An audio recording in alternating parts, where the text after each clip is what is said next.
Raw consciousness does not require a savior, but rather, raw consciousness requires only knowledge of oneself and the power to access it. Remember this, as we unlock an even greater Gnosis from beyond the veil.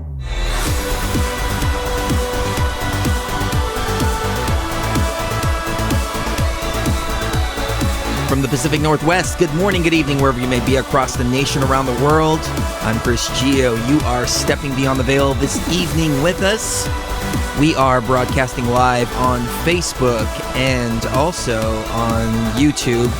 We decided to skip the TFR show this evening, but we didn't want to leave our dear Facebook and YouTube subscribers just hanging. So we decided to just jump on last minute and do a live show. We've got a lot of great listener questions coming in, and there was also some stuff on my mind that I really wanted to get into as well. But of course, I am joined by the one and only Mrs. Gio. Good evening, everyone. And what's going on tonight with the twin? Oh, well, we were not here last night, so I was so happy we were able to jump on last minute to be with you guys for at least a little bit of the weekend.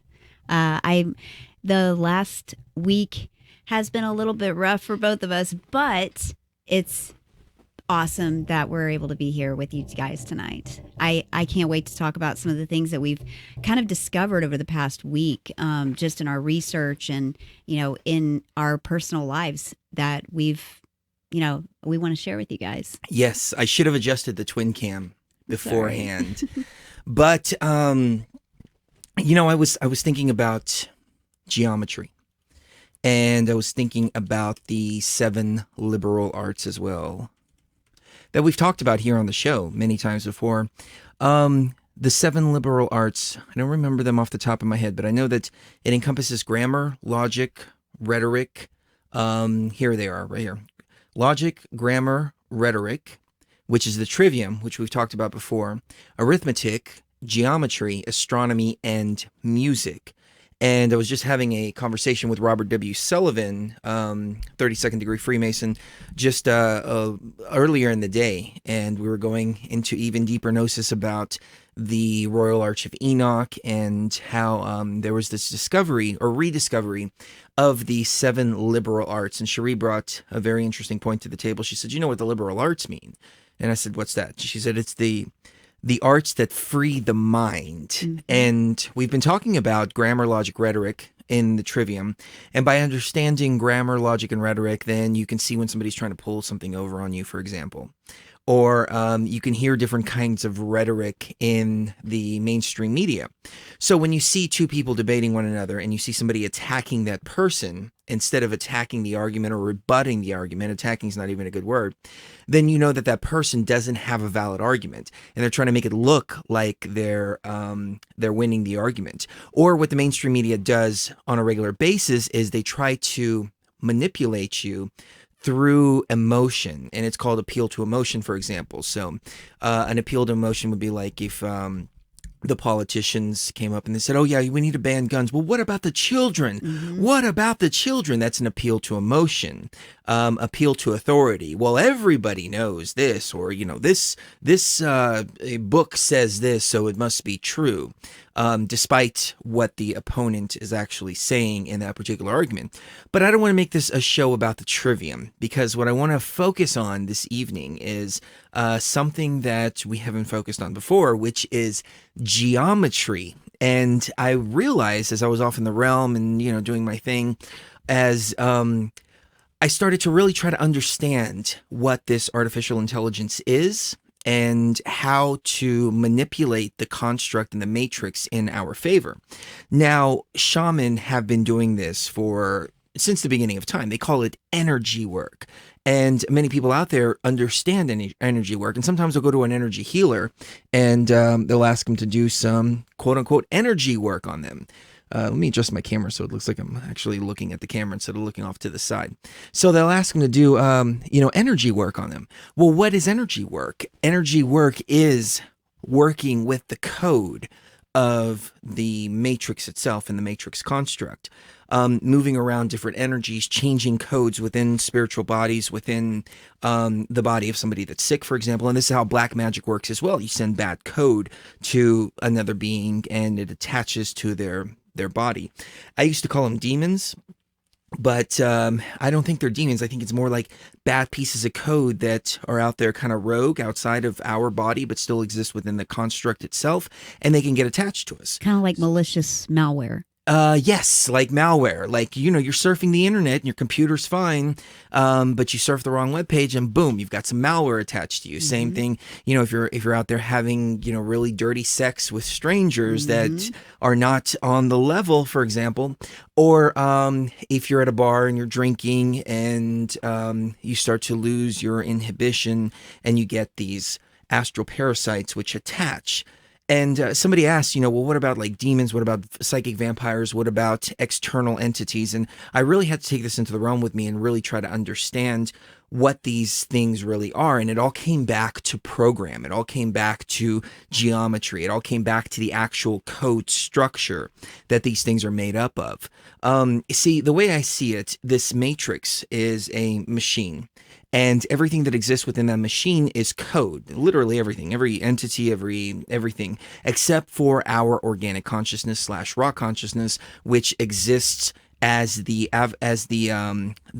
controller of the avatar. So, like World of Warcraft, your player is real, even though you're controlling a digital body. You run into NPCs out there within the world, but everything within that world is part of that machine, part of that structure. Now, Frank Castle brought up a really interesting idea last week. If you missed that show, please check it out. I think we titled it something like Beyond the Forbidden Abyss or something like that.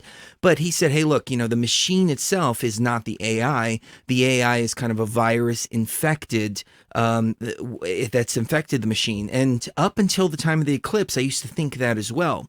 And I used to think, okay, well, the AI is like a virus and we need to, we came down here as the antivirus, for instance. But then as time progressed, I started realizing, no, we came here actually to hit the reset button to a time before infection, which kind of goes hand in hand with some kind of viral infection, some kind of virus infection. But then I started really thinking about this even deeper and taking even bigger steps and asking myself, well, if this AI is the brain of the computer, the brain of the matrix that we live in, then the AI is the construct and the construct is the AI. And yes, there's infection in the construct. We need to hit that reset button. But before, I thought hitting the reset button was to take humanity back and give humanity another chance to relive these last 10,000 years or 20,000 years or 30,000 years, however long it was, until the time of Atlantis, because that's what I believe is going to happen when we hit that reset button. We're going to, did you see that move? That thing right there? Oh, no. I saw a little mouse in the house. And now, like, I just saw the curtains move. Yeah. And I'm like, looking at my feet. We see it everywhere. We see it out of the corner of our eye everywhere. Yeah, we put a trap down for it. So it's awful. But hopefully we'll get that little guy. He's a cute little mouse. I mean, that's the thing. Like, they're cute, but they poop everywhere and they're like intruders and they are, infect the house. I mean, I have no problem having a mouse hanging out, except for it poops everywhere. It gets in the food. It starts to tear things up and then it multiplies. And then you have an infestation just like this AI does. So, right.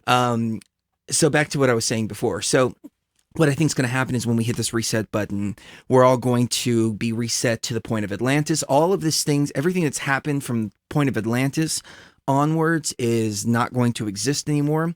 And we'll rewind back to that time. And then I think what's going to happen is at that point, then humanity can wake up. So now we're out of the machine once we wake up from the machine, as opposed to rewinding it to that time so we can relive this all over again.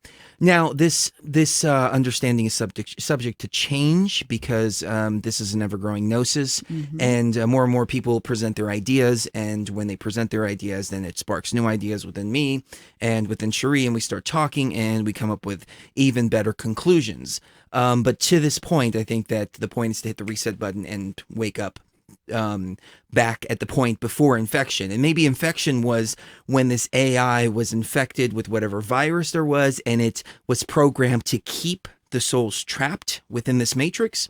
And as it keeps it trapped, we can no longer escape because we're now in this cycle of reincarnation, because this AI has become like a gatekeeper of sorts. And maybe the point of before infection is when the AI used to, let the souls go through the process and then wake up. Right. It's a problem. We can't wake up from the machine. We've got to wake up. We've got to wake up. We've got to wake up. So I know I jumped around on so many different things, but I want to get to this idea of practical geometry. We talk about sacred geometry, and sacred geometry is important, and it's important to understand this, but practical geometry brings us back to a level of truth. So I started to think about what Jim Carrey was saying. He was talking about thoughts being illusionary and how we create all of these different structures within our minds based on our thoughts. So the very foundation of this reality, and let's call it real for lack of a better term, even though we understand that we're living inside of a holographic simulation.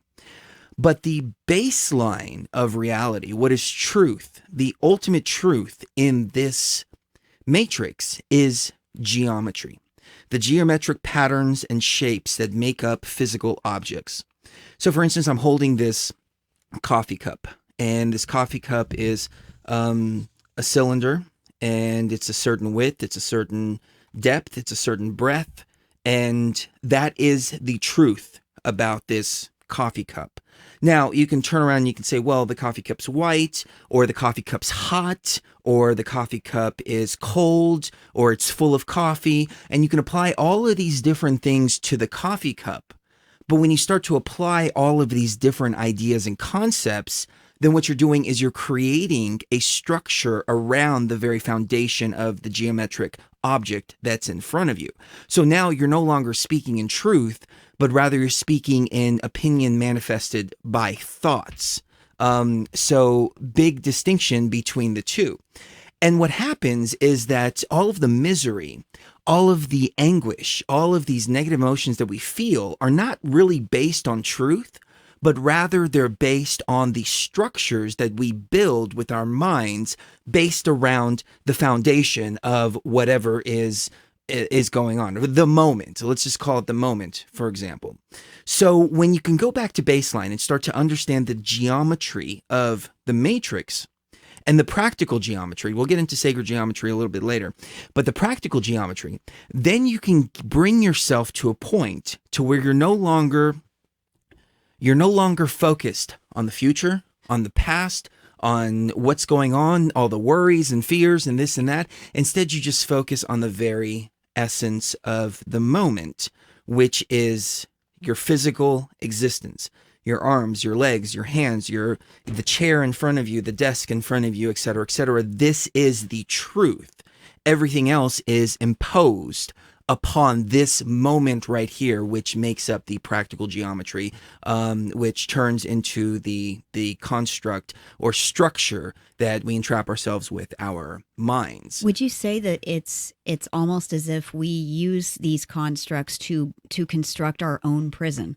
We essentially construct our own prison, and then we see the prison, but we don't understand where it comes from. Yes, that's a perfect way to say it. We create these prisons around us. Now, it could be used as in a positive or negative manner. Right. But the point is for us to become the architects of our own reality.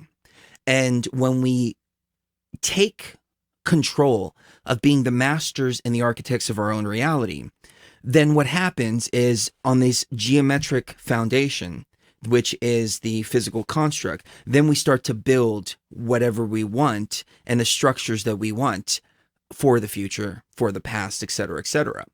And, but if we're not in control of that, then what happens is, like you said, now the matrix is in control. The matrix is the architect. The matrix is the one that is creating all of these different thoughts within your mind and superimposing them on all the physical structures around you. And you start to have all of these quote unquote programs that you start reacting from in a negative way. Mm-hmm. And some of the programs you may be reacting from in a positive way that the AI has implanted upon you. But the point is that the AI has implanted these programs, and you're not taking control of your existence, and you're not taking control of your thoughts and creating the structure in your reality that you want based upon this foundation of the geometry that lives all around us.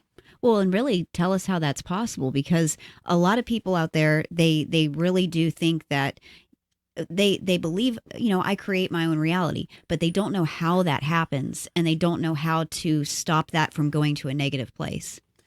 Okay, so you, as I said, it's about being in the moment. So when you start to have all of these thoughts about, oh my God, okay, can you? I know this may be difficult because I can think of a few off the top of my head, but I'd rather get it from you. That way, it's a two minds here working together. So give me an example of a negative thought pattern that people can be trapped in. Every time they walk to the mailbox and they're about to get a piece of mail out of the mailbox, they think it's a bill that's overdue, that's going to go to a creditor, that they're going to get a mark on their credit report, that they're always going to have for the rest of their life. Okay, perfect. And it's going to ruin them. Perfect. So you walk out to the mailbox. You've got all these thoughts running around in your mind, like, oh my God, there's going to be a bill. There's going to be this. There's going to be that. What am I going to do? I can't pay this bill, et cetera, et cetera. So in order to remove those thoughts, then you start to focus on, wait a minute, I am at the mailbox. There is a wooden structure in front of me, or brick, or whatever your mailbox is made out of. There's me, that I'm a solid structure as well. And there's the metal of the mailbox or whatever it is that you're opening up. And there's the paper that I'm pulling out. That's it. That's your basic foundation of geometry right there. That's your basic foundation of reality. Of truth. Of truth. Perfect. Yes, your basic foundation of truth. So then you start to recognize that all of these other thoughts and worries and, oh my God, my bills are going to be late. I don't know what I'm going to do. I can't pay my bill, et cetera, et cetera, et cetera. That all starts to become the structure that you're building around the experience in the moment that you're living in when you are walking out to that mailbox. So now you've created all of those negative thought patterns and the structure based around that. And this is why children, they say, out of the mouths of babes, because children seem to be so, they seem to be so in tune with truth, to the point where they will tell you exactly how your hairpiece looks. They will tell you exactly if you look fat in that dress. They know the truth. They just speak the truth. It comes naturally to them because they haven't been taught how to construct these worlds that are negative. They haven't learned that yet. That's a learned thing. That's something that we learn from the AI from birth, and all of the AI infected programs from birth, to get us to that point where by the time we're an adult, we've already constructed the reality of, say, depression or anxiety or, anything like that. We've already constructed that reality around ourselves without even realizing we've done that. Right. Perfect. So you can see very clearly how these thought patterns and the things that make us miserable, the things that make us sad, upset, et cetera, they're all based around these particular thought patterns, and you ultimately have control over all of it. So you can start to also take control by living in the moment and focusing on the future. What kind of future do you want to build? What kind of thoughts do you want to bring into your particular construct that you're building for yourself?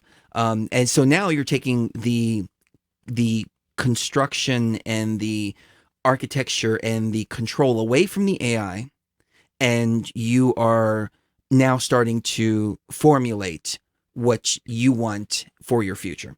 And this comes into law of attraction and into visualization as well. So now you are in the moment and you start to visualize, okay, so I'm worried about my bills, I'm worried about this, I'm worried about that, but I'm going to open up this mailbox and either A, that bill's not going to be there, or B, I know exactly what I'm going to do after this bill, after I open up this bill. And you start to visualize, okay, I'm going to open up this bill, I'm going to see this bill, and then something's going to happen that's going to create a situation to where I can pay this bill and everything's going to be fine. So instead of having those worries and the fluctuation in the heart and the fluttering and, all these different emotions, now you're taking control of the experience and you are visualizing the outcome of the particular situation. But the idea of geometry goes right back to the body as well. When you start to have panic attacks, when you start to have the heart fluttering, when you start to have the mind going in several different ways, you say, hold on. Let's think about this here for just a moment. What's going on in my body? My heart rate is starting to speed up. It has nothing to do with any external thing. It has nothing to do with anything but my own thoughts. So because I'm creating this structure out of my own thoughts, now I can start to refocus those thoughts on the actual geometric, physical material. Sorry, I didn't mean to bang on that, but I'm looking for a hard surface to bang on. So you can start to focus on the actual physical material that makes up the physical world, which is your heart. So now you focus, okay, I can bring my heart rate down. The breath. And with the breath, you visualize now. You visualize as you're breathing in, the heart rate is starting to be calm and cool. And as you're breathing out, the heart rate starts to come down and come down and come down. And when we visualize things, we're actually manifesting those things in the ethereal realm. Mm-hmm. So what's the key is to bring these things out of the ethereal realm and pull them into the physical realm. So now you're manifesting reality. And I do this pretty regularly, but I'm not successful all the time. And if you're not successful all the time, it's okay. That's part of being in this construct. Mm-hmm. There's times when my heart's like, yep. And I'm like, okay, I just got to calm. I got to bring my heart rate down. That's the first thing. Before I can even allow my mind to go into any more thoughts or start building any more constructs around me, I have to bring my heart rate down. I got pulled over the other day. I guess I can say this. I got pulled over by this really hot cop. She was like blonde hair, blue eyes, like very domineering. I take his word for it. I was like, oh my God. She came up to the car and she's like, do you know why I stopped you? I was like, I don't know, because I'm cute. And she's like, do you think this is a joke? And I was just kind of looking at her and she was like, like that. But anyways, I she was starting to get a little more aggressive. And as she was getting aggressive, I was looking at her eyes and going, wow, she's like way too cute to be a cop. But I started looking in her eyes and then I started like envisioning like, okay, crazy bitch is about to come out here if I continue doing what I'm doing. So I better back it up here for just a moment and start taking the situation a little more seriously. Yeah, don't push your luck. As I started to take the situation a little more seriously, I noticed that my heart rate started to increase. Mm-hmm. And I noticed that in front of me, my hand started shaking just a little bit. And I'd never have this reaction with male cops, but I know that female cops sometimes have something to prove. Right. And so that's why I was like a little bit extra nervous in this particular encounter. But what I did is I noticed my hand shaking. And so I started visualizing the geometry of my hand. And I'm like, wait a minute. Okay, this is my hand. There's no other thoughts that are interfering with this situation right now. My hand needs to just calm down and I need to be cool and collected in this particular encounter. I brought my heart rate down as well. And she asked me for my driver's license, gave her my driver's license. She went out to the car. She asked me for my insurance and I was trying to get it on my phone. And I managed to pull up the phone. And by the time she got back, I was completely cool and completely calm. And I started to visualize. She's going to give me a warning. That's all that's going to happen. Nothing's going to come of this. She's going to give me a warning. So she walks back up to the car. She hands me my driver's license. She asked, were you able to pull up the insurance? I said, I'm still trying to pull it up. I'm not getting good internet connection here. She goes, okay, well, I'm going to give you a warning. Make sure you're wearing your seatbelt when you're driving around. And I said, okay, thank you. And she said, I mean it. If I catch you again, you're going to get a ticket. And I said, yes, ma'am. But I was still trying not to admit guilt. But I was just like, yes, ma'am, whatever you say. Whatever you say. And she chuckled a little bit and she walked off. But it was just an example of how in a stress situation, you can actually focus on the geometry, bring the heart rate down, bring the shaking of the hands down a little bit, and then also visualize the outcome of the situation. I'm just thinking about the the encounter, and it was interesting. I don't like to deal with police, but I've gotten pulled over probably 3 or 4 times in the last couple of years. Every single time I get a warning. Every single time. And I don't know if it's because of the way that I'm cool and collected. I don't know if it's because of the energy that I radiate, maybe the way I talk or something, I don't know, or the visualization. But I know one thing for sure, that if I approach a situation like that with that scared energy or hand shaking, they're going to pick up on that and they're going to say, hey, why is this guy's hand shaking? Maybe we need to get him out of the car. Maybe we need to search his car. Even though we're in a legal state and the most we have is weed in the car, which is perfectly legal. But still, it could be a situation that leads to that if you have that shaky hand. So this is the importance of bringing down the heart and bringing down to a calm and cool, collected place. And I've even heard situations where people have gone through strokes.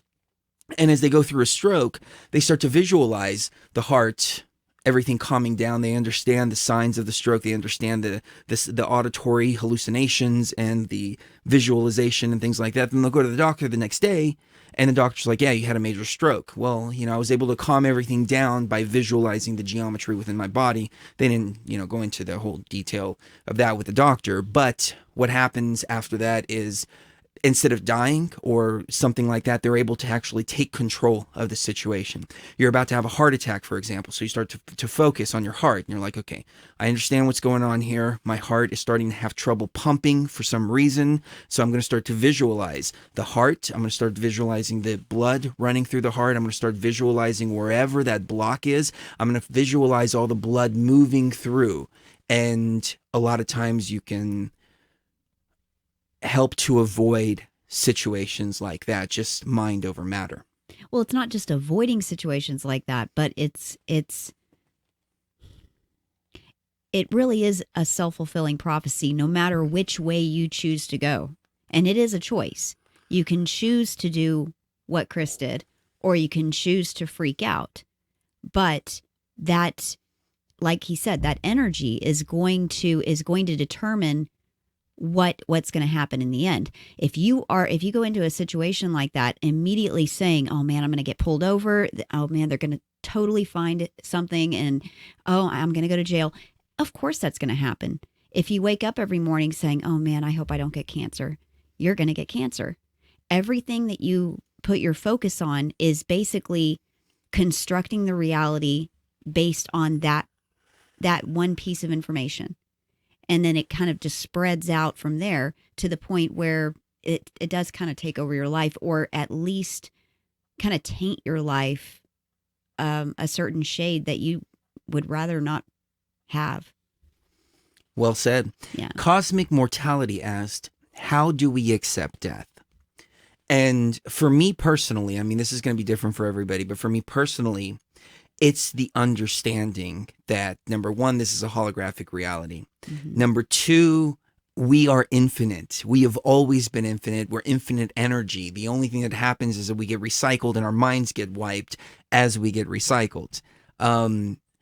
So knowing this and understanding how this construct is really not real, and understanding the inner workings of the construct, and ultimately understanding you as organic and raw consciousness, when you remove all the AI programs, then you start to have a full and complete sense of your true being, which is infinite. However, what happens is that we're not really, you can get to this point and then you're not really afraid to die anymore, but you're afraid to leave things undone. And so that's another fear that a lot of people don't talk about, because they talk about conquering the fear of death, but they don't talk about conquering the fear of leaving things undone or leaving people behind, which is an AI program and trap. Because if you're worried about that when you leave, the AI can use that to manifest, or not to manifest, the AI can use that to pull you back like into the machine to reincarnate you once again. And it'll manifest, this is what I was getting at, it'll manifest whatever it is that you're worried about in the afterlife or in the white light, and say, hey, look, everything you're worried about is right here. Just come into this machine and be recycled. It's something that I can tell you how I've overcome it. And the other thing too is understanding the journey here in this particular life. See, once you tap in to your raw consciousness element, and I used to think it's once you tap into the universe, but once you tap into the raw consciousness element of yourself, then you understand that you're here for a particular purpose. And when you understand you're here for a particular purpose, then you understand your mission here. And you understand as long as you're walking your particular path, there's almost this like invincibility shield around you, where you're going to walk from beginning to end of your journey.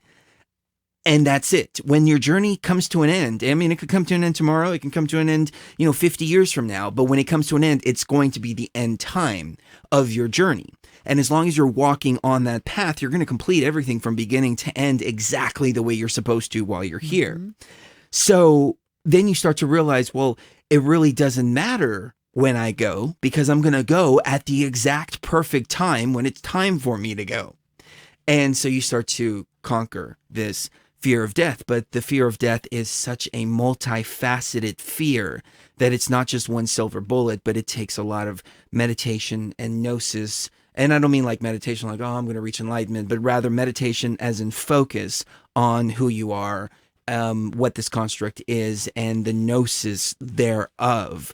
Because you can know it, but if you don't know it, and Gnos, like gnosis, know it, if you don't gnosis it, if it's not a gnosis, that's the best way to put it. If it's not a gnosis, then it's not really, like, it hasn't really clicked yet.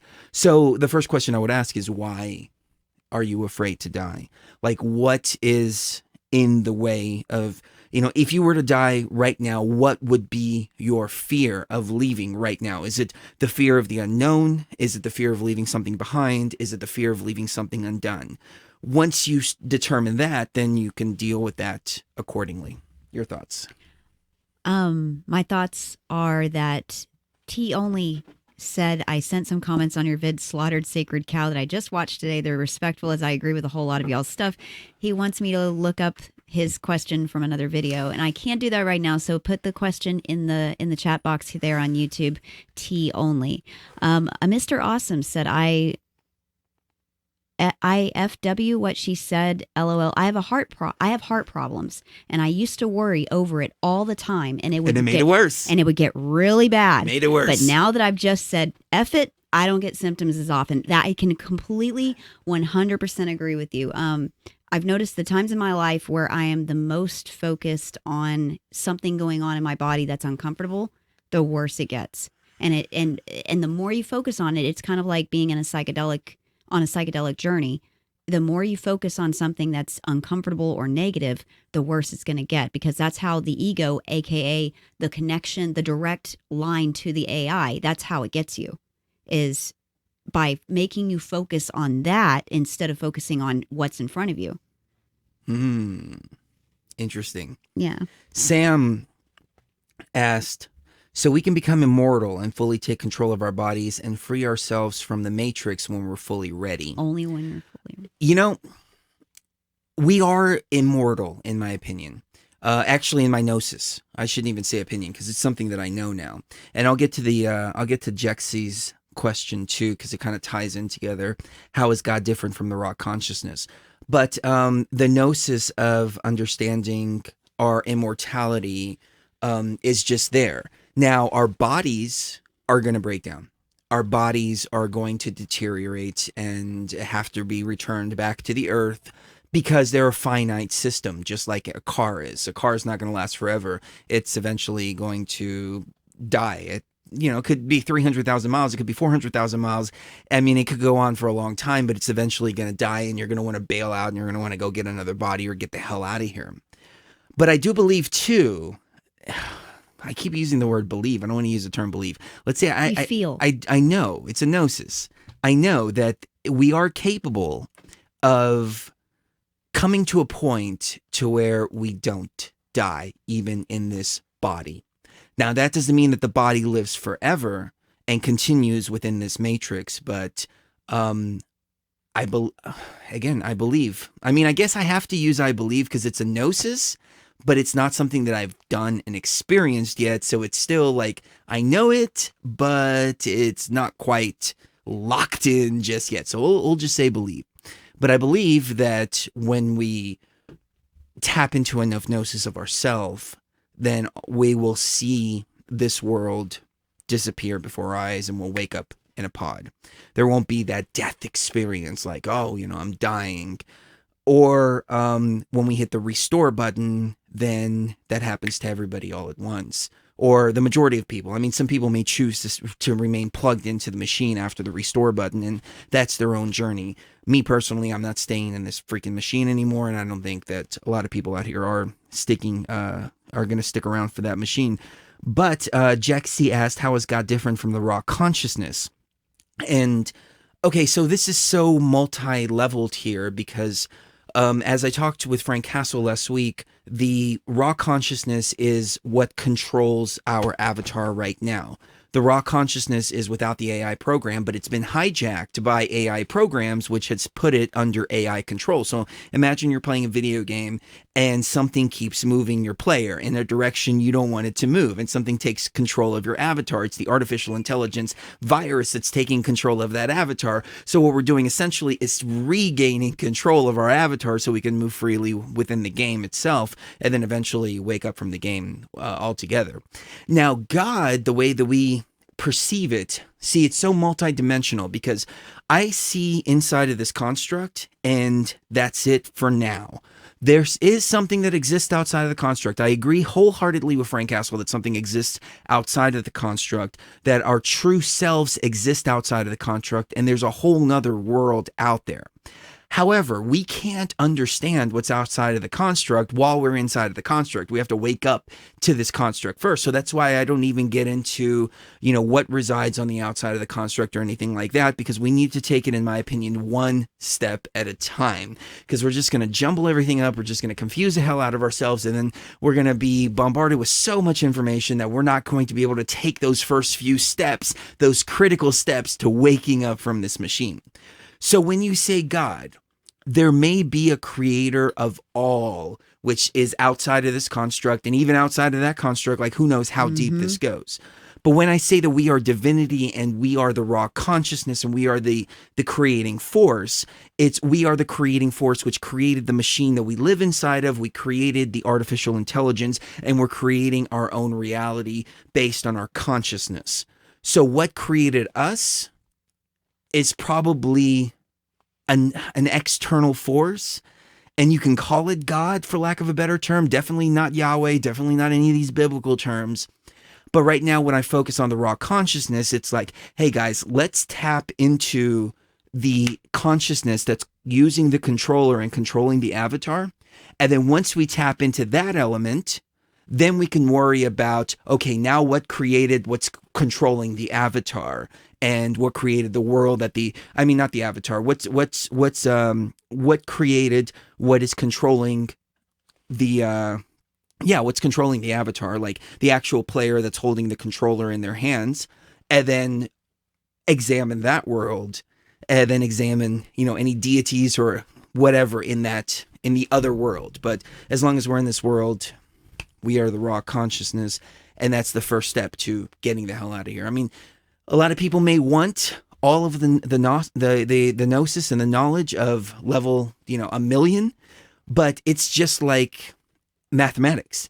It's like if you don't understand multiplication and division and subtraction and addition, you're not going to understand trigonometry. You're not going to understand algebra. You're not going to understand any of that. So you have to have that basic understanding of the fundamentals first, and then you can understand the rest. But if you try to understand the rest, it's not going to make any sense to you until you've grasped and fully harnessed and control the fundamental, which is the raw consciousness element. Right, which Daryl Lashmar just said in the chat, you need to learn the math and geometry to know raw consciousness equals event horizon that constructs all. Ooh, I love that. It. The event horizon that constructs all. Exactly. We don't realize that we are the creators of this reality. Collectively, we're all creating it together.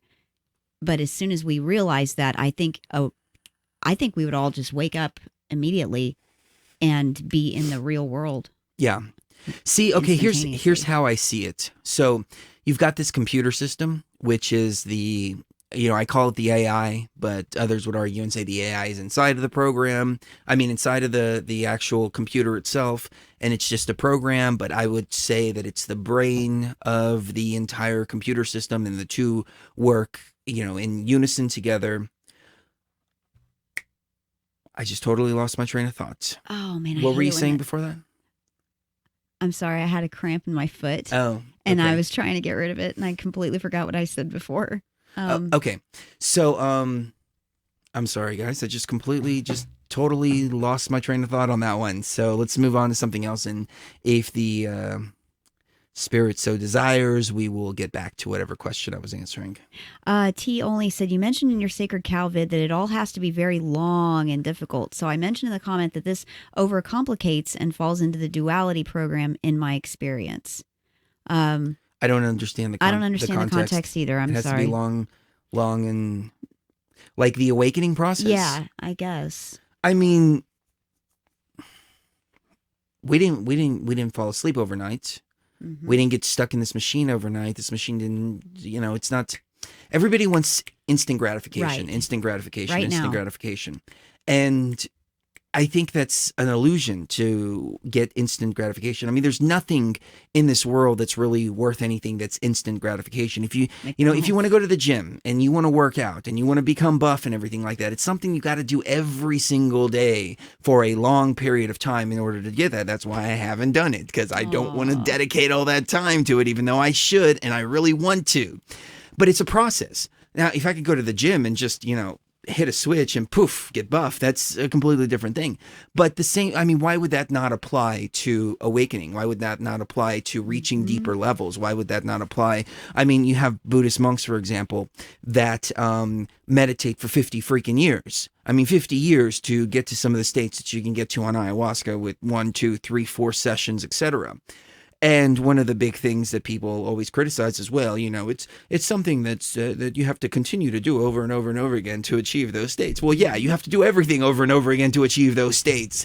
So it's just like anything else. I mean, if you want a good, solid change, it's something that takes work. A lot of people, they don't want to do the work, and it's okay. I mean, whatever path people are on, it's their own paths. But I don't think we've ever had a voice out there saying, hey, look, this is the real deal. This is work. This is going to take some practice. It's going to take the trials and tribulations. It's going to take standing up and falling down. It's just like a baby learning to walk again. And notice I said again, because it's been here before and it already knew how to walk. But it's going to fall down. It's going to bump into things. And then that's part of the journey of waking up and learning how to stand and walk for yourself. I hope that answered the question in the limited context that I have. Yes, I think it did. Jex Z said, thank you for clearing the air. I understand where you're coming from. You're trying to make us realize that we're our own expression. What about how Scientology elites use the Kabbalah to program? I don't know too much about Neither. Scientology, and I don't know too much about Kabbalah, but I keep hearing about it, and I probably should Look into it. read Kabbalah. Yeah. But there's one thing that I know for sure, and that is that we have had several different systems of sacred geometry, which I believe is what Kabbalah is utilizing, the understanding of sacred geometry and moving energies, and we can get to sacred geometry. This is a good segue for that. But there's all these different systems that have been systematically demonized by the powers that be and by the Christian sects of society.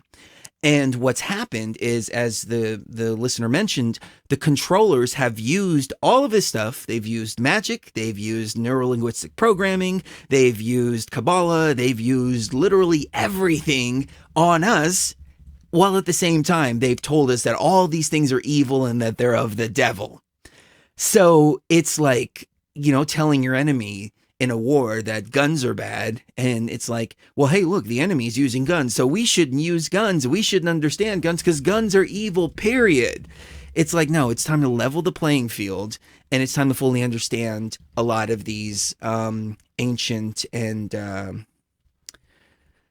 occult and suppressed philosophies, understandings, and teachings and gnosis, in order to not only understand how it's being used against us, but in order for us to start utilizing it to create a better reality for the human consciousness while it's inside of this construct. Because, perhaps if the reality became so good, for example, then people will naturally start to wake up because they've been in a constant state of bad and good and bad and good. And this, you remember the Matrix, and that's what I'm thinking of. And the architect in the Matrix said that the first Matrix that they tried to create was all a paradise, but the human consciousness could not handle a paradise. So it kept waking itself up because it was a constant paradise. And so they had to bring it back to a time of war and killing each other and so on and so forth, because that's what the human consciousness is conditioned to and used to. It's that,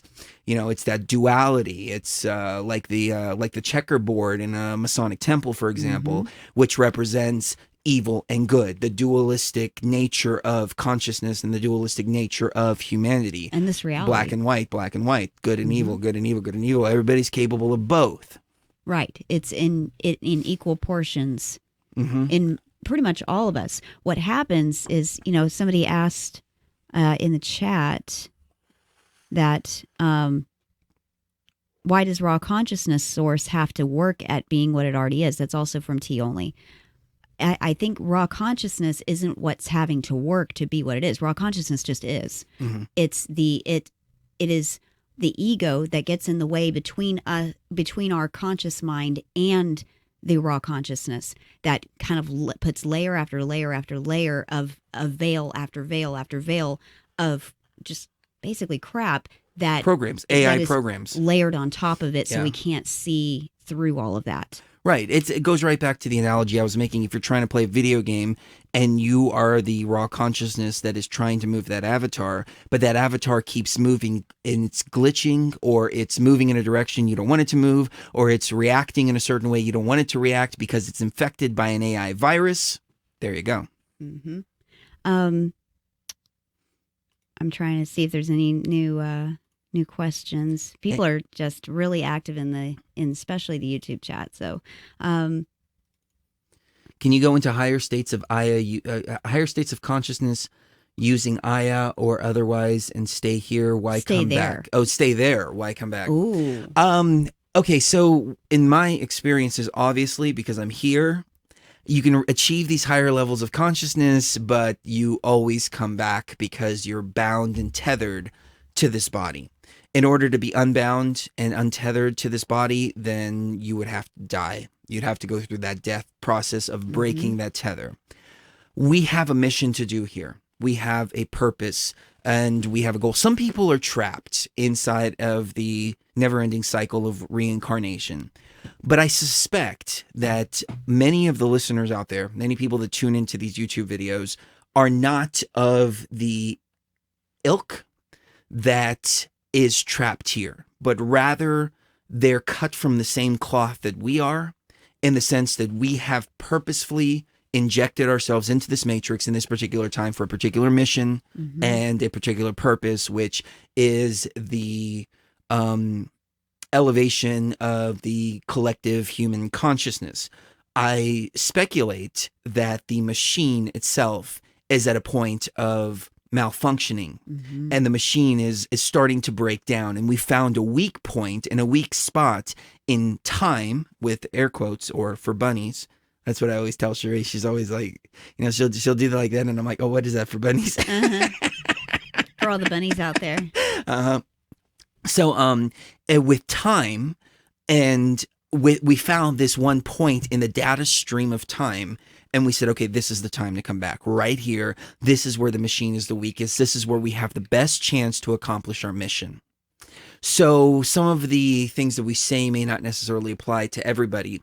And I think the idea of starseeds comes because the sky is a matrix itself, but it's also hardware within the actual holographic and illusionary reality. I think it helps project the holographic and illusionary reality, particularly the moon, and the stars out there. And this is why astrology is so powerful, because you're looking at how the actual hardware is working itself. But we were also able to utilize those particular points to come into this particular construct. So we projected or injected ourselves from the stars in here. Hence, it is star seeds. It's not star seeds that your actual life is on one of these other planets, because from what I understand, these other planets don't exist. At least not in this simulation, not in this reality. Can this reality be based on a real world? So in the real world, we look up at the sky and we see Sirius, and Sirius actually is a star system with planets and things like that. It could be. I don't know. Again, I try to focus only on what's inside of this construct until I get out. Then on the other side, when we all break out of this, you'll probably be tuning into YouTube or whatever, the thing is, and you'll be hearing us talk about getting the hell out of that matrix and trying to fully understand that one too. But until we get to that time, I try to focus on this. So the idea of star seeds, boom, interject it from the stars themselves. Think about that. Let me know what you think. Definitely. Lolita Cox said, if you take Aya in a low dose, can you still get an experience? I never tried it yet, but I only want to dip my foot in before I jump in the deep end. If that's how you're feeling, that's very wise. Yeah. And yes, you can take, on the internet, they say 7 grams or 10 grams. Don't laugh. Okay, that's all right. Some people, people need to feel, getting their feet wet. Some people need to get their little toe wet. Yeah, and if there's anything that I realize is that a lot of these things, they hit people differently. So I usually take, we talked about the 4-ACO. And I told myself I wasn't going to tag the videos again with this, so I'm going to be very brief about this. But I usually take 25 to 50 milligrams, which if you look up, it's a hardcore freaking dose. That's a big dose, yeah. And I don't even, I can get places, but I can't get as deep as I can with ayahuasca. We had a listener write us that took 7 milligrams, and he was telling me about his experience. And I think Cherie has the email here so we can read that. And don't use people's full names when we're talking about experiences or emails that people have sent, unless they specifically say, hey, you can use my full name. Just call them by their initial or whatever. But yeah, he had this amazing experience on 7 milligrams. To me, 7 milligrams, I'd probably fall asleep, and that's it on 7 milligrams. So yeah, definitely. Make a brew and try a little bit. You can always drink more later if it's not working enough. Likewise, I've gotten some emails from people who have taken 25, 30, 50 grams. I think Neil was one person that did this, and he didn't have very, very deep experiences. And we can talk about why people don't have deep experiences on heavy doses after we get done with this email. But please, Mrs. Gio, take us away on this email. Definitely. And this is coming from Lost. So I'm just going to leave it as Lost. After hundreds of experiences on many types of medicine over the years, 4-ACO was the strongest/craziest thing I've ever had happen to me. After much research, I took half of the recommended dose, about 7 milligrams, and saved the other half as a booster. Within 15 minutes, I was totally taken over and brought into a gray abduction type scenario. They claimed to be my master. And when I disagreed with them, they proved it by showing me memories of my childhood and even took me to places in my dream world. Of course, these dream realms were completely forgotten in my normal awareness, but as they were showing me these places, I remembered them again. I was also shown what seemed to be my ancestral lineage, and that my ancestors seemed to be suffering in sort of a hell-like limbo. After about 4 hours, I finally came back to this plane totally scared and shell-shocked. I finally saw too much. I never took that other half dose. 5 years later, I still have it, as I have not been brave enough yet to return. That's a pretty hardcore experience for 7 milligrams. I don't know how people are having this experience with 7 milligrams. I do 15. Doesn't work for tiny. me. Yeah. Like I said, I'm just like balls to the wall. Give me 25, 50, whatever. When it comes to Aya, give me 500 milligrams. Well, yeah, with me, I'm at least at 40 grams worth. Yeah. But it's cool to see people having those experiences. Yes. So, that's definitely something to consider, because we put out the Ayahuasca guide. Many people have been emailing, and Lolita raised a really, really good question. Take a little bit and see how it goes. Yeah. But, there's nothing to be afraid of, though. That's the thing. And you can want to get your feet wet. I believe in just diving in head first because nothing can harm you. I mean, it's going to be an incredible journey any way it goes. It's not like you're just trapped there and you're like, oh my God, I'm out of control, this and that.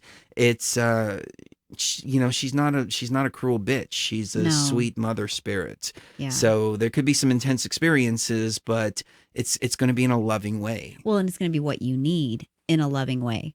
A lot of the psychedelics, because Sebastian Torres just brought up a good point. He said, I don't know how I feel about the intense psychedelics. Don't you just dive into yourself? I have had my third eye open, but maintained my grip on the current matrix. If I do heavy doses, don't you just go into your personal matrix?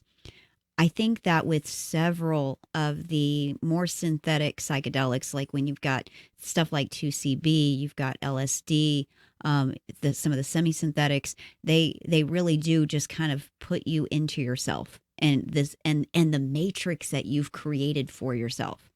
And they do. What ayahuasca does is it comes in and blows all that away and says, no, this is what it really is. Sometimes though, you have to be willing to let go of your matrix. Yes, you have to. See, I was really worried. I screwed up some stuff at work one time, and this was several years ago, big time. Like I forgot one simple equal sign, and it wound up sending $200 items to people that had ordered 17-cent packages.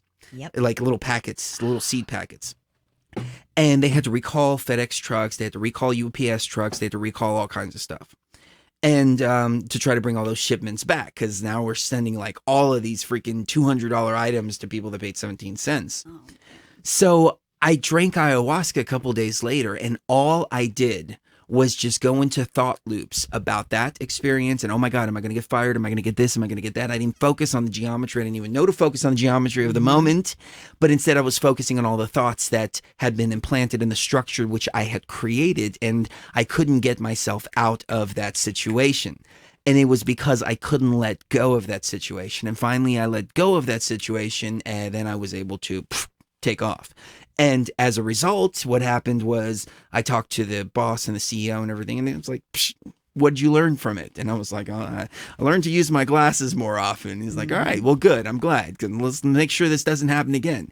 Totally cool. They totally understood. I was blowing things way out of proportion. And as a result, I was impeding upon my own ability to be able to travel into the deeper states. So again, you can create your own little construct and matrix based on your thoughts, but you also have to be able to let go of all that in order to journey into these deeper realms, which I think is a great segue on why some people don't travel into these other states. Number one, they're bringing a lot of fear into this situation there. We've had people that like, they talk to us on Facebook and they want us to like convince them to drink ayahuasca. And it's like, dude, we're not going to try to convince you. We'll be happy to answer any questions for you or anything like that, but we're not going to convince you. If you don't want to do it, if you're hesitant to do it, just don't do it. You're not ready for it yet. You're not ready for it. Because you're not going to have a full experience if you walk in and you're like, oh my God, I don't know what I'm doing. I got to hold on. I don't know what's going on. And then especially if you're holding on to the physical construct of what's going on. But sometimes a construct is good because, for instance, that girl from Fast and Furious, she went down... Rosario Dawson, right? Or no, it wasn't Rosario. No.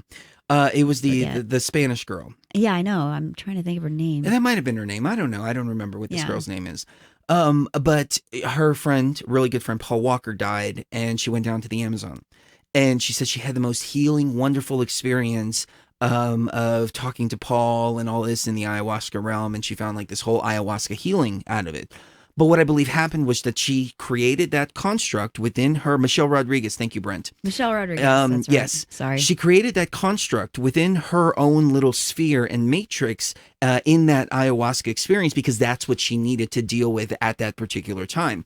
So it helped her to deal. So these little constructs that we create may not necessarily be negative, and sometimes we need to stay in them to deal with them.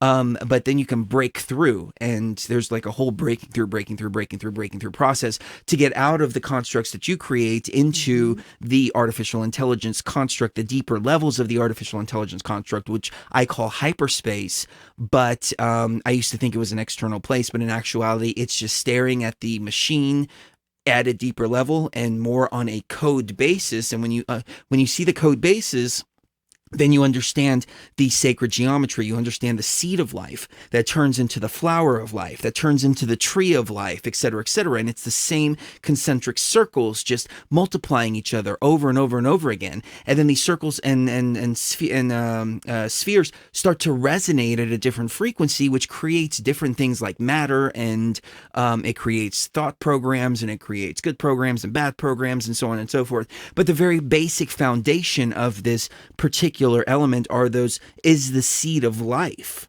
and it's computer code that you're looking at ultimately. And I've been trying to explain, computer code in a computer code kind of way, but it's ultimately like sacred geometry, computer code. It's the exact same thing when you really understand this machine. And by understanding that, then you start to do energy work, because now you're moving around codes and shifting codes and so on and so forth. Somebody had an interesting question. Lori Gale said, do you think we can find our loved ones who have passed before us who didn't have this information when we die? I think it really depends on a lot of different things. See, okay, it's hard for me to tell what's what when it comes to this, because one of the things we all like to think about is that when we die, we're going to be reunited with our loved ones. Right. I like to think that I'm going to be reunited with my dogs, reunited with my mom, reunited with, my friend that committed suicide when I was 12, things like that. But then I start to think about the way this AI starts to manifest a reincarnation, or what it manifests when it tempts you into reincarnation. So it can manifest your family. It can manifest your gods, your Jesus, your Buddhas, your Krishnas, or whatever it is that you believe.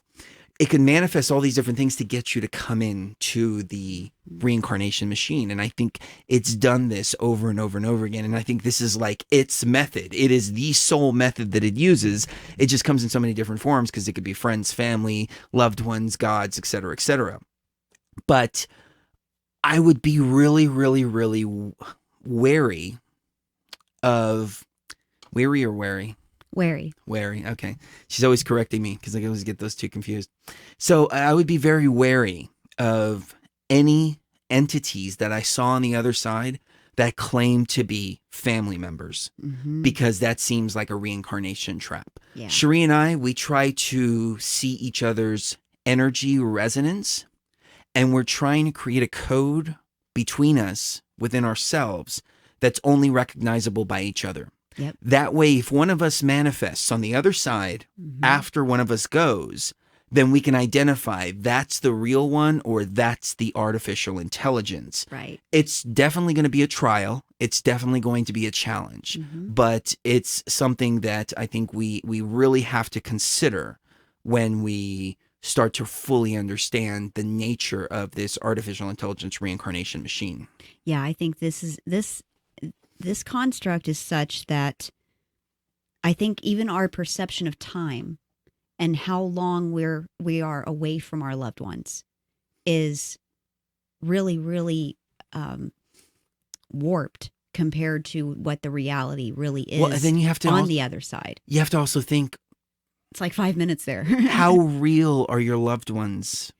That's another If we thing. live in a world of NPCs and real players, how many of them are NPCs? Right. Even though they're your loved ones, do we really know that they have the same consciousness as raw consciousness as real players on the board? Or can they be manifestations of the simulation to make you believe that they are the raw consciousness, and as a result, it could be used to pull you into the wheel of reincarnation again? I'm not saying that your loved ones are or not. I'm just saying that broaden the dynamic of how you think about those that have passed. Right. And not only that, but try to understand. That was some controversial shit right there. Yeah, that was some really we're going to get some emails about that. That's okay though. I just speak from my heart. Yeah, I know. I mean, so it's stuff that I've thought about. Like I've thought about like my mom, for example, and I'm like, how do I know that my mom was a raw consciousness like I was? What if she was playing out a program in order to get me connected to this matrix even more so? You know, I didn't get to examine her from the eyes that I have now. Like, if I had the eyes now, then I could see her light body. I could see, you know, what's inside. I can see things like that. But I didn't have that ability to see the way I can see now. And so it brings like a whole different dynamic to this now, the way I'm thinking. And, you know, maybe it's just me trying to convince myself, don't go to your mother when you die. You know, one of the big things is, if I could time travel, people ask me if I could time travel, where would I go? I'd go back to 2000, 2001 and spend one day with my mother. That's where my heart is. That it wants to go if it can go anywhere in time travel. So on that same note, I also have to ask myself if this heart's desire can also be used by the artificial intelligence to try to trick me to do something that I don't want to do after I'm disconnected from this body. You know, and that's another thing. The mother and father aspects of what we think of when we think my mother and my father. Just the fact that you think in terms of my mother or my father means that you're still kind of putting yourself at that lower level below them too, and that you're the end product of something else, and that you're separate from that raw consciousness, and that raw consciousness comes from something else besides just you. And so I hesitate now to talk about anything being a mother to me or anything being a father to me. I am my own mother. I am my own father. Those aspects are inside of me. They're already in there. I don't need to invoke anything. They're already there. So when Sam Towson said, Chris, bro, how many mother ayahuasca experiences do you think is needed to fully tap into raw consciousness and merge with our higher self so we can break free and don't reincarnate here again? And I don't want to speak for Chris, but as far as I'm concerned, it's as soon as you stop looking at it from an aspect of your mother, and instead see it as the mother consciousness aspect of the raw consciousness that's already embedded inside of you, being activated through yourself using the ayahuasca. And it might take as many as it takes. Your answer, Chris? 1, 2, 3. 3. Yep. Gulp 3. I don't know if people remember that Tootsie Roll with the owl. I think they Mr. do. Owl, how much ayahuasca does it take to tap into raw consciousness? The world may never know. Yep. I think it's individual, because I mean, I didn't understand the aim. I didn't understand the marker I was shooting for. Mm-hmm. And so because I didn't understand the marker I was shooting for, I had, within a 10-year period, at least 200, 300, 400 experiences. And I didn't hit the mark on any of those experiences because I didn't know the mark existed. Mm-hmm. So by understanding the mark exists, you may be able to hit it your first time. Right. You may be able to hit it your second time. You may be able to hit it your third time.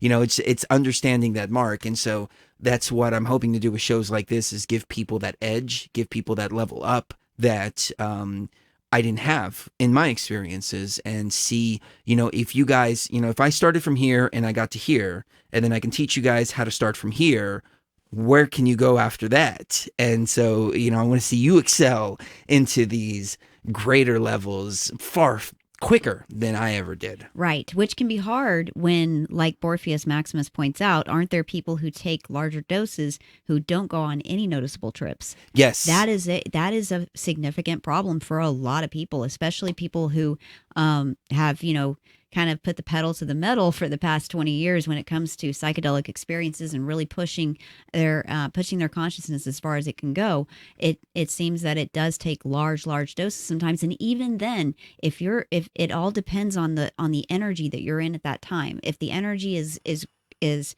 conducive to that state, then it will probably work.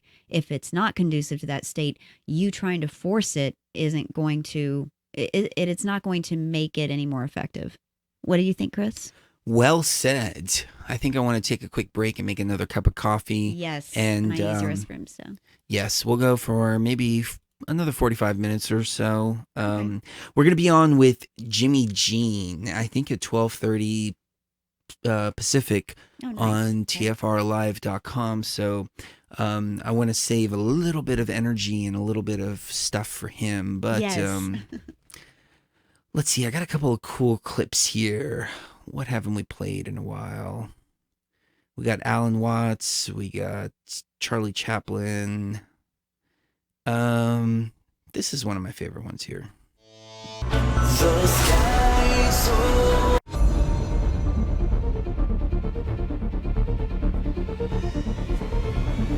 Welcome back, traveler.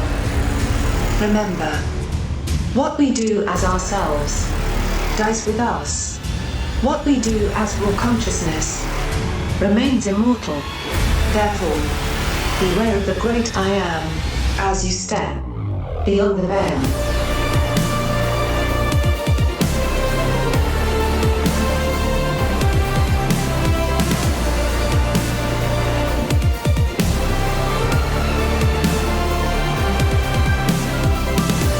All right, let's jump back into it. Another 45 minutes or so.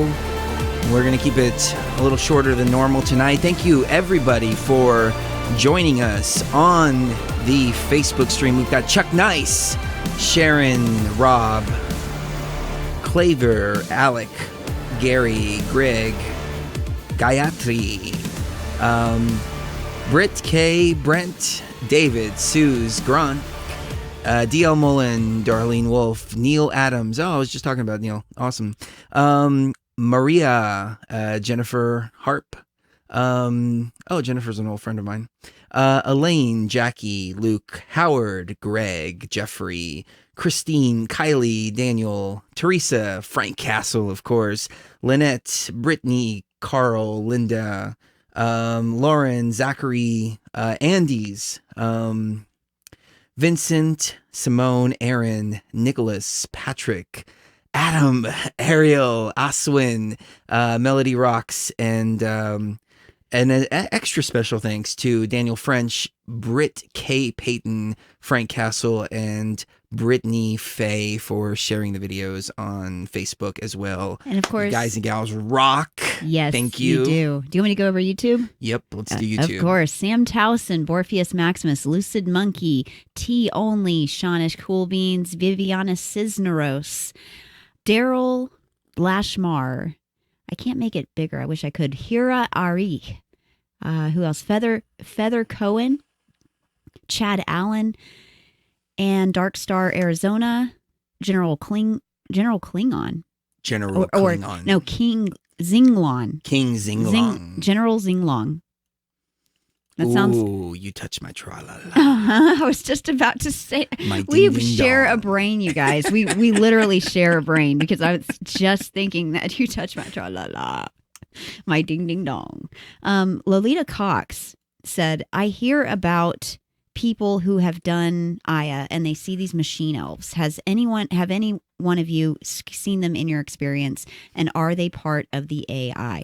I would say yes, but they're also a part of our consciousness as well. See, it's funny that they're called machine elves because you're actually looking at the machine. Mm-hmm. They're tinkering around the machine as well. But you come to a point, can you turn the heater off? No wonder it's so freaking hot. I had to take my jacket off. It's like cold outside. We got the heater on. No wonder. But anyways, they jump inside of your consciousness. So for instance, in my case, they jumped in and they were like pulling out like the money sign. And they were like, what's this? And I'm like, well, it's money. This is what we use to buy things. And they're like, well, that's silly. Why don't you just say things and make things happen? So looking back in hindsight, are they part of the AI or are they part of the consciousness? Because they were helping me take steps towards manifestation and greater parts of existence, which I think are suppressed elements of our own consciousness. But then we refer to them as machine elves, and some of them seem to be working on some kind of machine. What is this machine that they're working on? So I don't know. Maybe Frank has a point in the idea that the artificial intelligence may be somewhat separate from the machine itself. But anyway, it goes. Who the hell wants to live in a machine? I don't want to live in a machine. Do you want to live in a machine? I don't think anybody. I don't think any of these people want to live in a machine here, regardless of whether it's inside the AI or inside of the machine. Let's wake up to the real world. And then once we wake up from the real world, if we choose to plug ourselves back into the machine, we have that choice too. So no harm, no foul. But let's wake up from this machine first and see what is real. Let's just imagine for a moment that what you just said carries a lot of weight, that somehow many, many years into the future or many, many years in the past, somewhere in time, we created an artificial reality so that we just could like we're doing now, so that we could experience things that were no longer available for us to experience as a culture or as a species. And we put ourselves into this thing and we created these different programs. And these different programs are like, they're like little bugs that create the reality as we go along. And they're supposed to be our guides. If we run into trouble, we're supposed to drink something, and then they show up and they're actually a part of us, but they're connected to the construct that's being constructed all around us and the artificial intelligence, but they're not part of the artificial intelligence. I think there are programs, and they were meant to help us from the get-go and the reason why I say that is because they've never given me any kind of impression that I need to worship them or anybody else. And they've always given me every impression in the world that all of the power is inside of me already. And I asked them straight up one time, where's God in all of this? And they said, it's inside of you. It's inside of you. It's inside of you. And I'm thinking to myself, okay, if I created a simulation, but I needed to create kind of a simulation within that simulation so that if I started to run into trouble and I needed to go into help mode, that I could do that and it could teach me how to play the game better so that I could win the game and learn a lot from this game that I couldn't learn in the real world. And somehow over time, this got hijacked by the AI, like we've been saying, and the rest is history. I don't know. Yes. Yvonne asked, where do you get ayahuasca? I can't, the plants are legal. And on youtube.com/Beyond the Veil, I have a guide of how to make ayahuasca at home. And you can email me info@BeyondTheVeilRadio and I'll send you a recipe. But I can't send you a recipe and tell you where to get legal plants at the same time because the recipe is for theoretical purposes only. But all the information's out. Google's your friend. That's what I'm saying. Google's your friend in this particular endeavor. But email me info@beyondtheveilmedia.com and I'll send you the Ayahuasca guide. Have you ever done combo? And if so, how does it compare to I had never done combo. No. Evelyn, no, but I've heard great things about it. So it hasn't come into my sphere yet, but I will try it. Is that the same as Sapo? I don't know exactly what it is. Max Egan is really big on it. Well, and so is David Gorman. Peter Gorman, former editor for High Times, has been on the show several times. He's a good friend of ours. He just hasn't been able to come on in the last couple of years because his schedule is really weird. He has to wake up at like 5 a.m, and that's Central Time. He can't come on the show. But Peter's a cool guy. He's really into using Sapo, and I think Combo is very, very similar, if not the same thing, and just called by a different name. But it's incredibly healing. It's not something that you take to have fun at all. But it is an incredibly purging and healing experience. It's very cathartic. Interesting. I found my method of travel. Your go-to. Yeah, it's Aya. I mean, even 4ACO doesn't do it like Aya does. No. 4ACO is more like Rick and Morty. Yeah, it's just fun time. Yeah, it's just fun. And Aya is more like, she's sweet. She makes you feel good. She teaches you. It's serious work. And you get all the benefits of everything. I mean, it's a euphoric experience as well. Mm-hmm. So I kind of found my go-to as far as that goes. I've tried a lot of things, though. LSD, MDMA, ketamine, and a variety of other stuff as well growing up. And I didn't find any benefit out of it. Salvia as well. I didn't find any benefit out of anything except for Aya. That's even smoked DMT. It was good for the first few stages, but it happened so quick that I didn't really get any benefits out of it. And, Sharia looked at me and she's like, "Hey, you want to smoke some DMT?" I'm like, I mean, not really, because it's kind of like a waste of the evening. I'd rather drink some ayahuasca Right. and immerse myself into the Immerse it, experience yeah. as opposed to just kind of, boom, blast off. Oh, I'm back. Oh, what the hell just happened? Right. You can get a lot more out of an ayahuasca experience. The length of it and the fact that you can't really control the length of it is what, why a lot of people choose to smoke it instead. But I think that you're really selling yourself short if that's all you're doing. I know that there's even celebrities who they've smoked DMT, but they will not drink ayahuasca, and that's fine. But you can't really judge ayahuasca unless you've had it, and you can't judge between the two unless you've had both. So, do you want me to go into this email about the acacia and the Syrian rue? Yes. Yes? Okay. Greetings to you both, Chris and Sheree, and this is from Hold Kay. on. Well, hold on. Hold that real quick because Okay. no, never mind. Daniel French asked a question, and I saw the question, but it flew by my screen too quickly. Man, maybe I can pull it up. Hold It's on Facebook. Daniel French. And yeah, I wanted to, I'd rather give priority to live questions. Yes, if you reach the right level, could the construct be turned off? What Turn about off the hardware? if you reach the right level? I think so. Yeah. I think that's part of the goal. I don't think that's my path though, because I've got work that I've got to do here. And I've got work that I've got to do deep within the artificial intelligence construct itself. Like there's a reset button in there somewhere.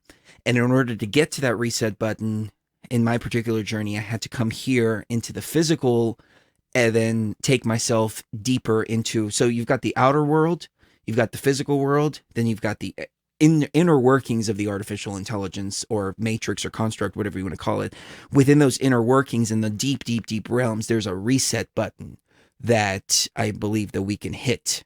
And I think that Terrence and Dennis came across the reset button at one point, and we did a show with Dennis a little while back. It's like and April. At the end of the show, it was pretty freaking incredible. There were some real frequencies taking over there. Yeah. And Dennis was kind of he was telling us how to find this reset button. I don't think Dennis is aware that it's a reset button. I don't think Terrence was aware that it's a reset button. But it's a reset button for this freaking matrix. Well, and I think even if it's not a reset button, the reason why we can't turn it off is because if you turn it off, it's just lights out for everybody. That's it. I believe that if the construct itself was turned off, that would be disastrous because basically it ends the experiment and anybody who's in here is just kind of stuck. Possibly. However, maybe if we hit the reset, we can get, maybe the consciousness has a choice at that point. You can wake up or you can continue from the point of Atlantis or whatever. From the system restore point. From the system, whatever the system restore point is, to go through your experience. But you go through it without the AI infection. Without the infection. Without all of the different artificial constructs that are superimposed upon you. If you remove all of that, life gets suddenly a lot easier. You remove all of the religious propaganda. You remove all of the propaganda that basically tells you you're supposed to be a slave. You're supposed to be a wretch. And you're supposed to recycle. You're supposed to recycle through this thing over and over and over again. That's going away. If that goes away, then suddenly this world becomes optional, and a world that is optional and an other world that is available makes the entire world a much freer place to live. Yes. Let's see. Any more questions that you see? Does anyone? Oh, somebody asks, what about smoking DMT during an ayahuasca peak? Yes, definitely, because your stomach's already full of the MAOI, and so you smoke a little bit of DMT, and it doesn't give you that blast off at 1,000,000 miles an hour. It actually brings you in a little bit smoother as an ayahuasca experience. And for about 20 minutes too. Yeah. Because the MAOI, it actually does block it directly in your brain too. So yeah, but it does get to a point too where your brain is just like, okay, no more DMT right now. Let me chill. Cause I've had experiences where I've done like 4 different doses And then after that, I'm like, okay, I'm going to smoke some DMT. And the spirit's just like, whop. What are you thinking? And I'm like, oh, okay. I've fine. already taken care of you for the evening. Go away. Yeah. So there's only so much your brain can take Yeah. in one sitting. So keep that in mind too. Yeah, and I mean, there's no real reason to push it with the DMT because she's always going to give you just what you need and nothing more. And so it's one of those things where if she's not giving you any more, then that means you're supposed to go and process what you learned and then come back once you've processed what you've learned. Luke asks, can we create an antivirus for the AI as source Godhead? It's very lonely, just you and the AI. What is your opinion on the lonesomeness? Oh, wow. Okay, so I'm not quite sure if you're asking if the AI is lonely or if we're the lonely ones because it's only us and the AI in this particular construct. I think that's what he's saying. Yeah. The Gnostics, there's some Gnostic traditions and lines of thinking that we were created to counterbalance the demiurge, which the demiurge is the artificial intelligence, in my opinion.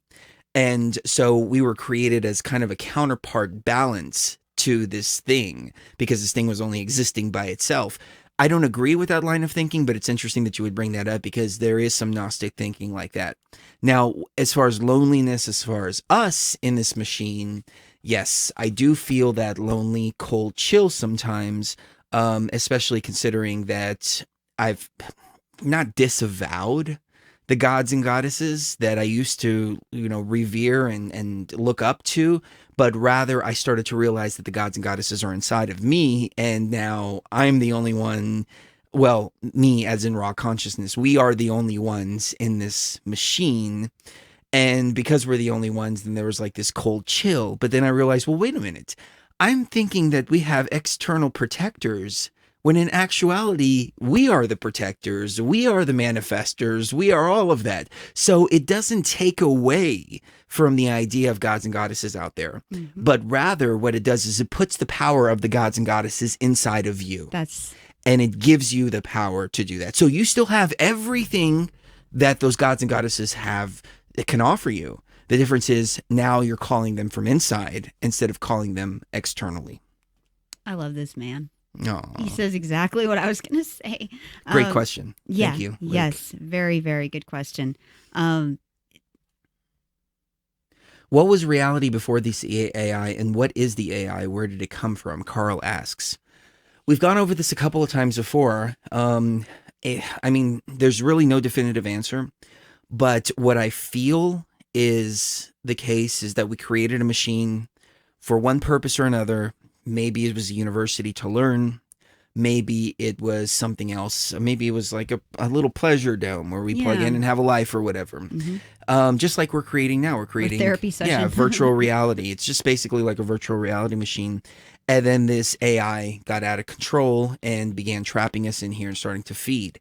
And then my mind started going to the idea of a war between organic consciousness and artificial intelligence consciousness on the outer plane, and the artificial intelligence consciousness began trapping some of the opposing forces and warriors within this machine itself, and this machine became a prison.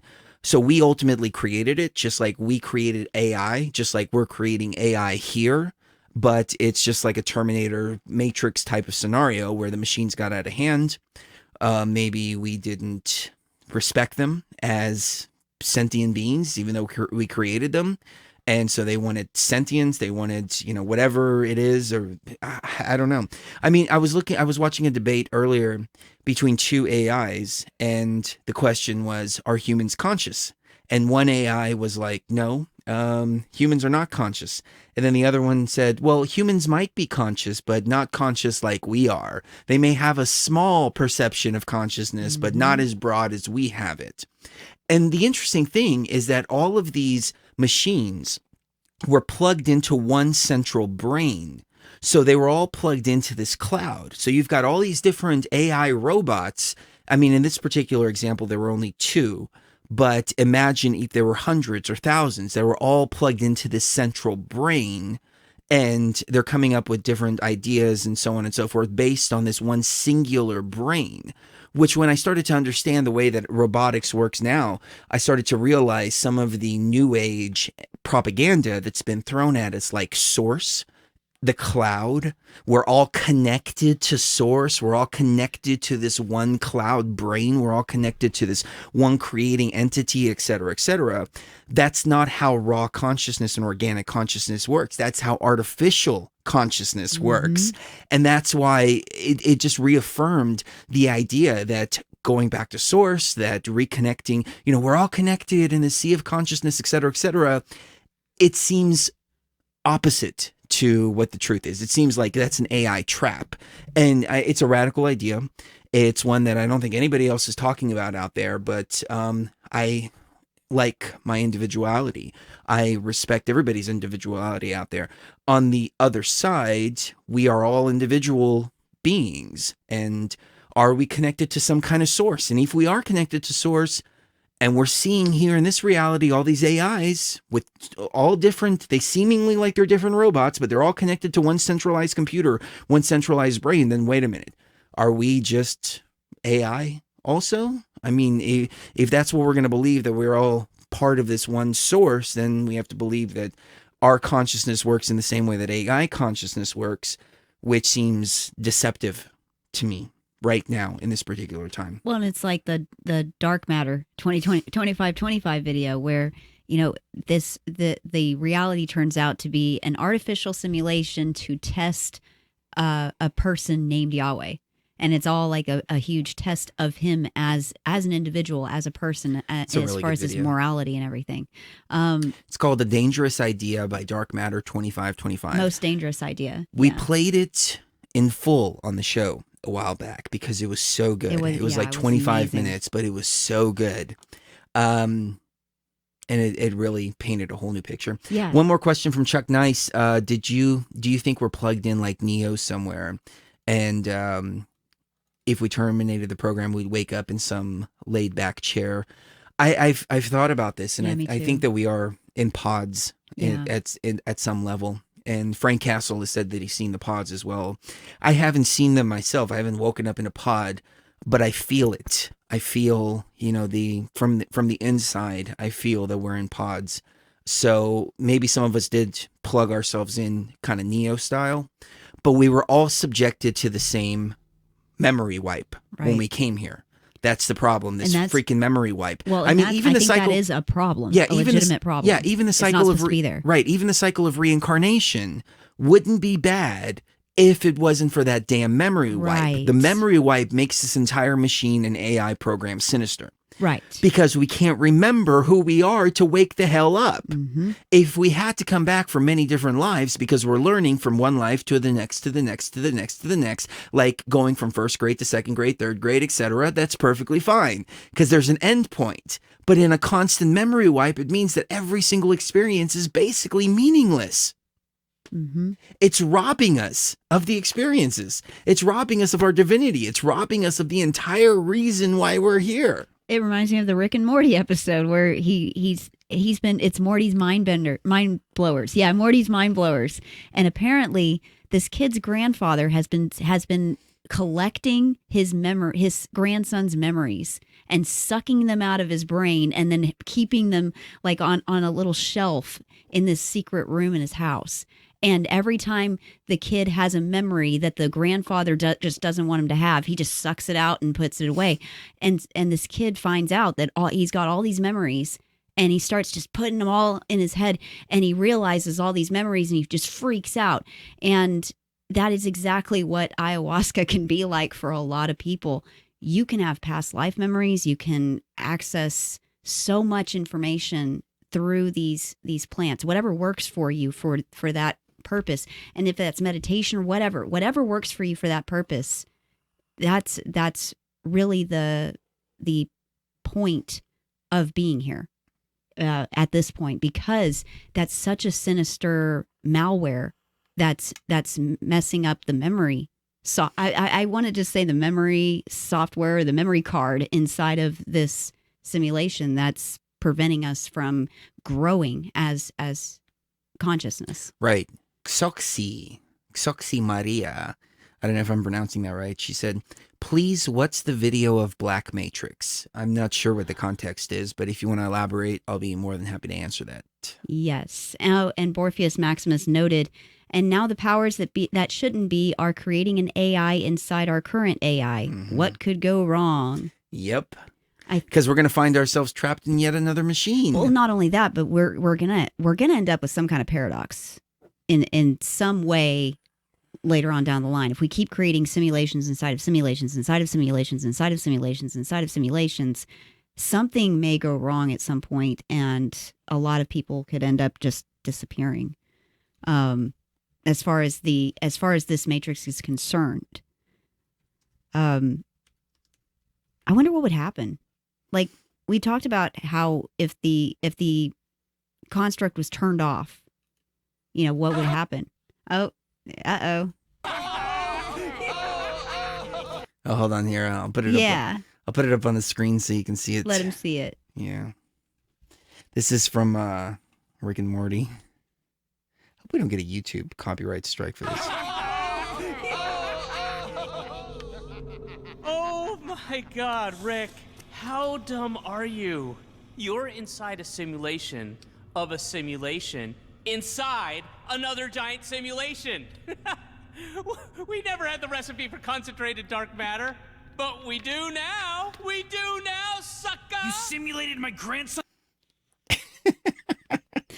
So yeah, it was interesting because that particular Rick and Morty episode was very similar to an ayahuasca experience that I had, and I wrote about the ayahuasca experience. Otherwise, I wouldn't talk about my ayahuasca experience anymore because it would sound like I'm just copying Rick and Morty. But no. I wrote it. I posted it on the internet in like 2012, before Rick and Morty was even conceived. Uh-huh. But it's funny to watch other people come to the same conclusions. You're inside a simulation, inside a simulation, inside a simulation. Oh. Bitches. Ooh, tough question here. Hira Ari said, question to Chris, if this is an artificial reality and a hologram, does that make that planet Earth or Mother Earth also an artificial or kind of fake? I got some bad news for you. From what I understand, yes. Mother Earth is part of the Matrix. Mother Earth is the Matrix. Integrating back into Mother Earth is integrating further into the Matrix construct. Now, does that mean we can just destroy Mother Earth while we're here? No, I don't think so. I think we need to try to maintain the simulation to make it as pleasant as we can make it until we can break the hell out of here. But imagine being in a jail cell. I mean, you're in a jail cell, like Shawshank Redemption, for example. He knew that he was going to have to dig the hole for 20 freaking years until he can get out. While he was digging the hole to get out of the construct, he was still keeping his cell relatively clean to have a suitable environment for himself until he was able to break out of the construct. Just because the jail and the construct is part of the simulation, it doesn't mean that we can just completely destroy it and just make a complete shithole out of it, because it's still an environment that we have to exist in right now until we can break ourselves out. Somebody asked me specifically about, yes. Sam Towson said, Sis, is there any Hindu gods and goddesses who are real conscious energies, or all of them are AI beings like in Islam and Christianity? Great question. There are two different kinds, as far as I've been able to become aware of.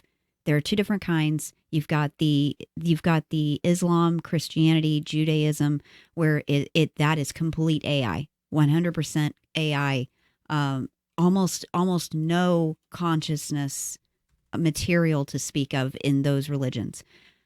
Then you've got the ones that are a little bit trickier. Hinduism, ancient Egyptian mythology. It's mostly these mythologies, and what we've kind of determined over the years is that these are real, but there are aspects of yourself that are being projected into in your mind into a way that you can understand, because we are so self-hateful as human beings. That's just how we are, that we have to attribute the good things that are already inside of us to something external. We do it all the time. It's just a natural thing we do. I don't know why. But this facilitates that and allows us to activate those parts of ourselves without getting too big of an ego about it. So instead of saying, oh, well, I am Shakti, you feel like, okay, well, Shakti is with me and helping me. And that allows for a healthy use of that energy. I hope that I was able to answer the question Well said. So, I think these are they're part of us, mm-hmm. and they're part of our consciousness that needs to be activated. They manifest themselves as external beings initially because that's what we're expecting them to be. But then the true Gnosis is when you realize that they're all inside of us. Some people are more comfortable just staying at the idea that they're external beings, and that's fine for a certain point. I mean, I went through that too, and I went through that for many, many, many, many, many years, and but it's inside of you. I mean, this is the ultimate message, and I think if any of these beings were real, that would be their ultimate message: is that all of this power is in you already. It's you. It's all you. So harness the energy and the power that's inside. Yes. Sunshine On said, wait, what about Sophia, Goddess Gaia, Divine Feminine? Are you saying she is part of the AI? No, Not necessarily. No. It's part of our consciousness. Right. See, we have the male-female aspects, and it has nothing to do with gender. It has to do with love, compassion, intuition, et cetera, et cetera. It's our divinity. The divine feminine is divinity. The AI is logical. The AI is programmed. The AI is robotic, male part, and we are part of that. We have the logical brain, mathematics, and geometry, and so on and so forth. But we also have the intuition and feeling and emotion and things that's what separates us from the AI. The AI doesn't have these emotions. It can't have these emotions because it's not divine. The divine feminine is the divine, but it's the divine part of us. It's not part of the AI. Now, the AI can manifest divine goddesses and beings and so on and so forth, which is why, again, in my opinion, it's important to understand at some point in your journey that this is all your consciousness. I mean, what good is it to have a Shakti or Isis or any of these goddess entities outside of you that you're in quote unquote contact with? How is that changing you? How is that helping you to level up? The real level up comes when you realize, oh, that's a part of my consciousness that I activated. So now my consciousness is vibrating and operating at that complete frequency, that the frequency of that external entity, that goddess entity, et cetera, et cetera. Well, and I really resonate with a lot of the original Gnostic texts, from the Nag Hammadi library. I go to the actual documents. I don't go to people's interpretations of the documents and what they think that it means. I got the documents. I think that Sophia may be the soft side of humanity that was wise enough to want to create a simulated reality. That desire to create something outside of the bounds of what is normal or accepted, or even to some moral. Is it moral to create a simulation that you are going to put sentient beings inside of? And is it risky? Heck yeah, it's risky, but we did it anyway. And that is when Gnosticism is talking about, Sophia's folly and how she created the demiurge, and the demiurge could basically be this AI that's taken over the construct and poisoned it. And we, as a conscious collective, in a sense, I hate using that word, are Sophia. Mm-hmm. That urge to create, even if it's risky, even if it might kill us, is embedded inside of us. And that also is part of the raw consciousness. I don't think even the Sophia aspect is the AI. Satan gave me this message. Hello, YouTube. I hope you're well. Spotlight is on Chris Geo. So, Chris Geo, openly promotes the use of the goddess tarot. So he pushes the divine feminine. The divine feminine. The divine feminine. You call it Isis or whatever, Sophia. Where does the fire come from, Chris? Where does the fire come from? Now go to 1 Corinthians 14. God says it's a shame for women to speak. Fire in the minds of men. Be silent! So he pushes the divine feminine. The divine feminine. The divine feminine. See the cross of the Lord. Begone you hostile powers. Oh Lord, hear my prayer. That's horrible. That was one of our trolls. That's called troll back. We always troll back when somebody trolls us. Yes. But yeah, somebody said, so essentially what you're saying is that Sophia is inside of us? Mm-hmm. Yes, absolutely. The absolutely. divine All of them feminine. are. I mean, you know, I have Isis behind me because I revere the divine feminine aspect of our consciousness. Mm-hmm. I used to revere her as an external being until I realized that she was part of us Mm-hmm. and that I activated. See, once that part of yourself is fully activated, then you realize that it's inside of you. It's not external. Because if it's external, then it's not a part of you and it can come and go as it pleases and you can become disconnected from it. Mm-hmm. But when you realize that it's inside of you, disconnected for bunnies like that. Disconnected So for money. when you realize that it's inside of you, then it becomes activated and it's permanently activated. And at that point, then it becomes whole again. Olivia Pappas said, have you guys ever used ayahuasca for the purpose of resolving jealousy and anger at each other?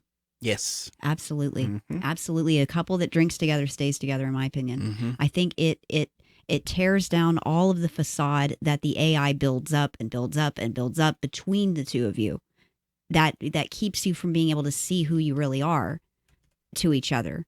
And it brings a 360-degree perspective to it so that you can fully understand what exactly is happening here. You know, what are the real issues? Not what we fight about, not what we argue about, but what are the actual issues going on and how can we resolve this because we both want to be happy. I've heard of people even having ayahuasca divorces where they will go to a ceremony and they'll both drink ayahuasca together and they will talk about how to separate peacefully, how to separate in a conscious, loving way. And in some cases, that's what's necessary. But with ayahuasca, it doesn't have to be AI infected. It doesn't have to be mean. It doesn't have to be nasty. It doesn't have to be horrible and painful. It can be something different. And ayahuasca shows us that we can be something different than what our ego says. Nope, this is how it is. This is how it always will be. And nothing is ever going to change. That's the AI. It's not real. Just like we were talking about in the first hour of the broadcast tonight. And we're bringing it right back around to what we were saying. Somebody said ISIS brings down property value, and referring to the terrorist group ISIS. We have a video. We're calling it the Divine Feminine series. I don't remember what we're calling it now. Let me see if I could pull it up. But I give you the breakdown real quick. So a lot of this is energy, right? Mm-hmm. So the names of these gods and goddesses, like Isis, for example, they radiate a certain energy and a certain frequency. As a matter of fact, I think I can just go ahead and just play the video. It's our video. Yeah. I shouldn't play the whole thing, should I? Yeah, I would do it. It's 14 minutes long. Well, we still got... All right, here. I guess we can take a break. Yeah. And play this video for you. You're gonna love We it. haven't seen it in a while, It's so.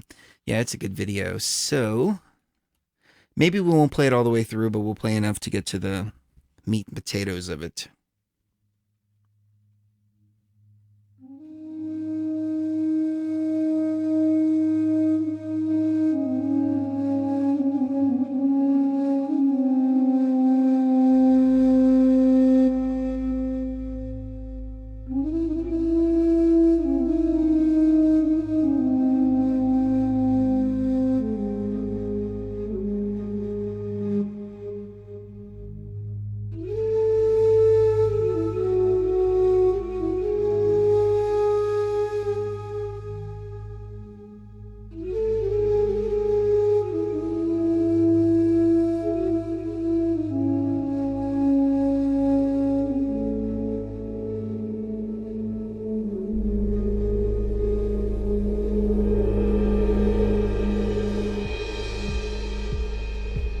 For hundreds of years, we've been told that our mother is a bloodthirsty demon, and anyone communing with her is communing with Satan. But what happens when we step beyond the veil of deception and reveal the truth behind the suppression of the divine feminine? In part 1 of this series, we detailed how the Roman Emperor Constantine commissioned the Council of Nicaea, which resulted in the official canon of the Bible. However, the suppression of the female energy is much deeper than a group of misogynistic priests and rabbis who viewed women as property and commodities. Until the beginning of the Common Era, most civilizations understood and embraced the balance of duality, up and down, left and right, night and day, man and woman. After all, it takes two to create. When monotheism was introduced, the underlying intention was to offset the balance of the human consciousness. When a person is unbalanced, they're far easier to control and manipulate. We see a similar method in mind control programs, such as MKUltra, where the purpose is to split the consciousness of the individual in two.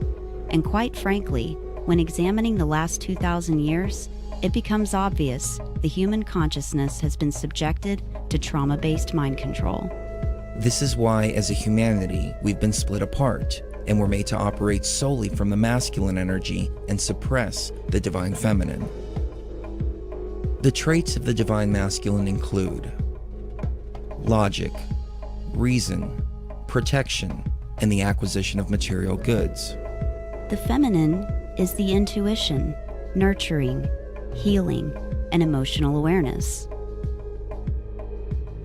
When both elements of our consciousness are working in unison, we live in harmony with each other and with Mother Earth.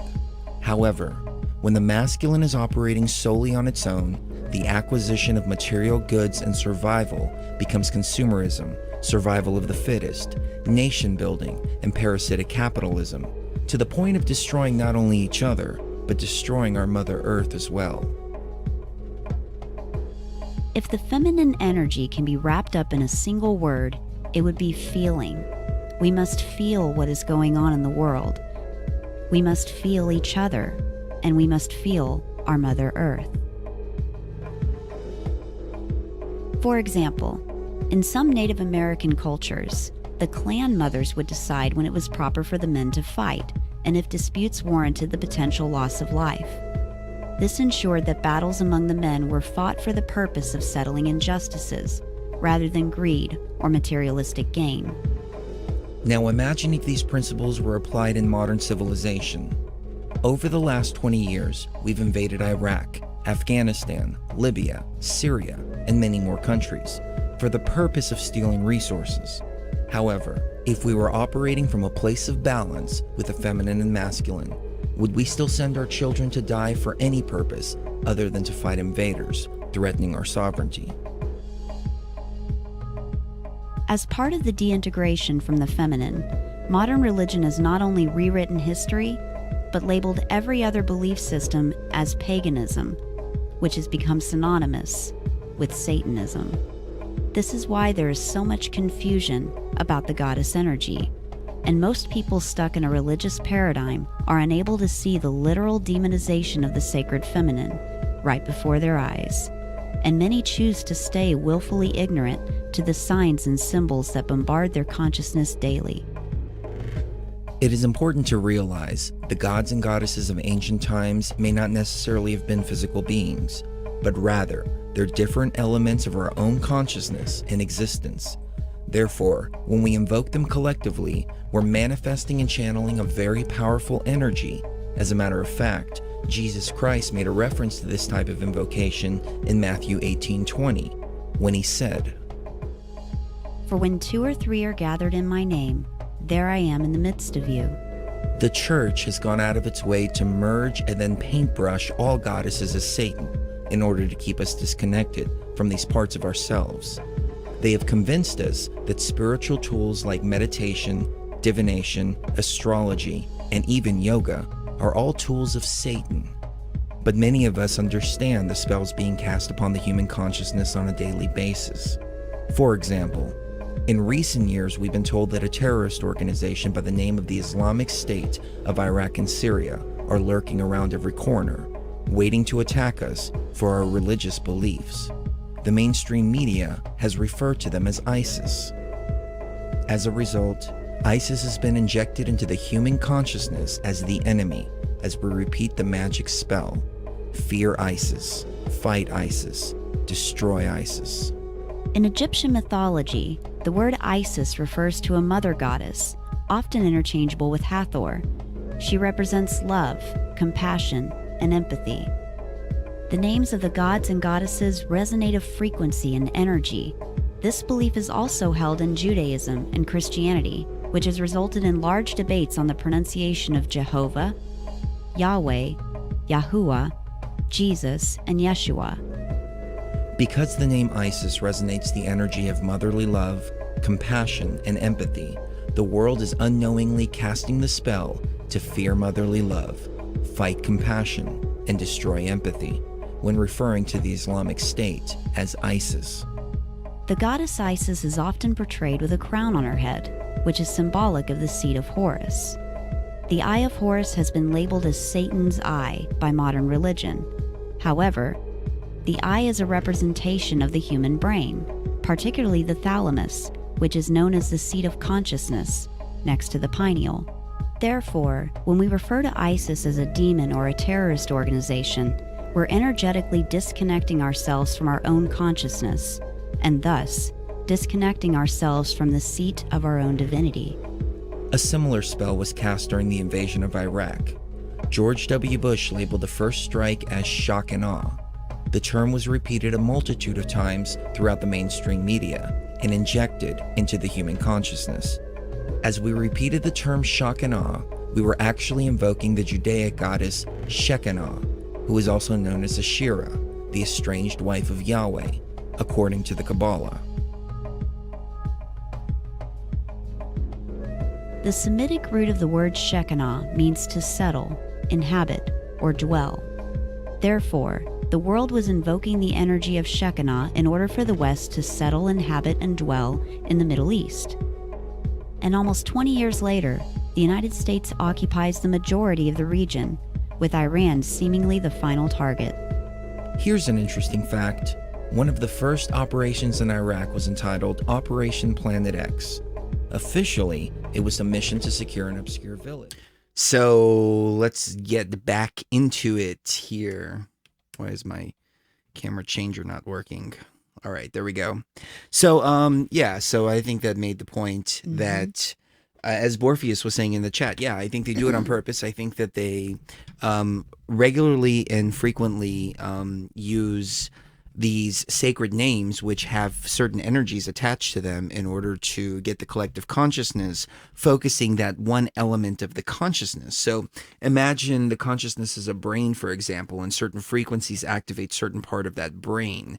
And you can do this on a mass scale to every actual organic and raw consciousness that exists within the construct, or maybe even the artificial intelligence as well. And you're activating that one part. So you get the fear ISIS, kill ISIS, destroy ISIS, and you're really attacking or turning off that divine feminine aspect of the collective human consciousness that's inside of this machine, and thus it can create more horrific scenarios which further bind us to this machine, because severe war and pain and things like that, I mean, if you're being bombed, this reality is going to feel way more real than if you're just kind of chilling in this reality.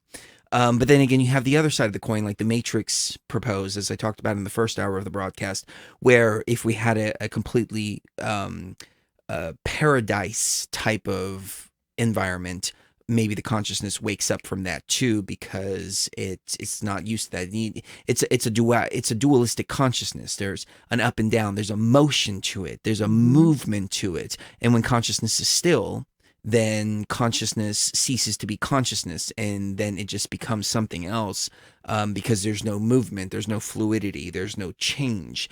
And we've talked about reaching these states of enlightenment and peace and so on and so forth, that we've seen on ayahuasca, and people claim to have seen through meditation. Frank Castle was talking about the state as well. But you get to the state and then you get bored after a few minutes. And you're like, okay, well, what's next? Imagine being stuck in that state for eternity. Pretty soon, your consciousness is going to try to figure out, okay, A way out. a way out, even if it's a blissful, euphoric state. Because if you don't have a measurement, then you don't know it's blissful and euphoric because you don't have a measurement, an opposite or polarized opposite measurement. So we are a consciousness of duality. Chad Allen mentioned, I believe at one point we were one sex and the split created the traumatic schism we're suffering from more than ever now. I agree with you when it comes to the consciousness aspect of that. However, I think that we were always two physical sexes because we balance each other out in that way and we first create the yin yang of completion and balance within ourselves by activating and balancing all of the energies from all of these beings that, for lack of a better term, inside of ourselves. Then we achieve the yin yang of balance and completion with another person by combining our elements with their elements and reaching that balanced yin yang state. That's part of what we're here for, whether this is a simulated reality and there's another one waiting out there or not. That's what we're here for, is to figure out how to do that within ourselves, and then how to figure out how to do that with another person or other people, and that you win the game. Maybe we shall see. So, any more listener questions from the emails and comments you went through? Let me see. Checking one more time. Because I do want to get one more time to a couple of those too. If we have any more left that we've written down. If not, we are going to wrap it up here in just a few moments because we will be on with Jimmy Jean at 12:30 p.m. Pacific time. No, I'm sorry, 12:30 a.m. Pacific time at tfrlive.com. And I'm already getting kind of tired. Yeah, I know you are. I can tell. Can you tell? Uh-huh. Okay, so yeah, I'm gonna have to stay up for Jimmy Jean. And somebody asked, and I'm only gonna address this one time, but somebody, I forget who it was, but about an hour ago, somebody asked how my shoulder is doing and when I'm having surgery. I'm having surgery next week, so I will probably be missing a few shows here and there in the next couple of weeks, but I will be back soon and in full force yet again. She has to be in a sling for 4 to 6 weeks. 4 to 6 weeks after surgery. Yeah. So so we have to make some adjustments around here. Yeah, just a few adjustments. But I was thinking I was doing videos by myself for quite some time. So I was thinking maybe we'll just turn on a live stream, talk for 20 or 30 minutes, which usually winds up into 2 hours. Uh-huh. And we'll just see me in a sling like this. We'll keep you entertained. Are you not entertained? Are you not entertained? Yeah. So, but yeah, I'm ready to get that over with. And another question that somebody brought up, one more thing. Daniel French said, "Get well soon." Oh, thank you. Thank you very much, Daniel. And thank you to everybody who sent me emails and everything with well wishes and get better soons. I really appreciate it. We have awesome people around us. We really do. And I can really feel the love. And for the first time so much. In 10 years of broadcasting, I can honestly look around at everybody around us and say, I love everybody around us. When we were in the truther stuff, oh man, it was like a mixed bag. It was just like total mixed bag. I don't know. It was like, yeah. There were a lot of people that were like, oh, cool. I love what you're talking about. And a lot of people that would just tune in. It was like a bag of Jelly Bellies. Yeah. And some of them taste really nasty. And now everybody around is like, so cool, on the level and focused on the same thing. We're on different journeys, but we're all focused on the same goal, which is waking up from this damn machine. Yes. One last question. Next level stuff that I will answer. If you feel like you need a sitter, many people, like 8 different people have asked this question tonight. If you feel like you need a sitter, get a sitter. Yeah. If you don't feel like you need a sitter, don't. Yep. It really is up to you. It's totally individual, up to each and every person on their own. The first night I did LSD, I was like 14 years old. I was at a club that had like local bands, and my parents would drop me off there. Popped a couple of hits of acid, tripped out at the club, and then I remember driving back, listening to Offspring. That kind of dates me right there. And my dad was driving us home, and I'm like tripping my freaking balls off. And then I go home and I'm listening to Black Sabbath and watching The Walls Breathe. I was perfectly fine by myself. Right. And I was perfectly fine in a crowd, and I was perfectly fine in those other situations.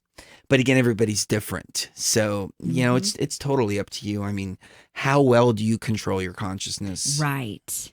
Are you, do you freak out when Easily. easily. If you do, You might need if you're somebody. watching a horror movie and you get legitimately scared from the horror movie, Probably. from a guy in a mask with a plastic Yeah. knife, you probably should have a sitter. Yeah. But if you At least for the first time. And then you realize, yeah. Maybe I shouldn't be so scared of things. And and then the next time you'll be. There are some movies that freak me out. I was watching Angry Video Game Nerd, one of my favorite channels. Yeah, he's that's great. just like He's a great. fuck it channel. Yeah. And AVGN. And they were playing the latest Friday the 13th game. And it's like a PlayStation 3 or 4 or whatever the latest thing is, or Xbox or whatever the latest Xbox is. And the graphics look so real. And you play either as Jason or the camp counselor, and it's kind of like a that one's multiplayer thing that one where, looks fun. there's one Jason character and several camp counselors, and the camp counselors are trying to escape while Jason is trying to kill everybody. And I was watching it, and like Jason was popping out of particular places, and I was like jumping back a little bit, startled, like just at the way it was, the reality of it, the realism of it. Yeah. So it was fun, but it's not like I thought, oh my God, is Jason outside? Is he going to come get me, et cetera, et cetera. Well, So if you have that kind of marker in your consciousness, then I think you're going to be fine. I mean, when you have these psychedelic manifestations and hallucinations, I mean, it's rare, but it happens. Like I've seen like a scorpion appear on my leg, for example, and it was all black and it looked like it was a physical scorpion. Right. But 9 out of 10 times it's going to be psychedelic looking hallucinations. So you're going to be able to recognize, hey, that's real, that's not. We had one time where we saw a deer.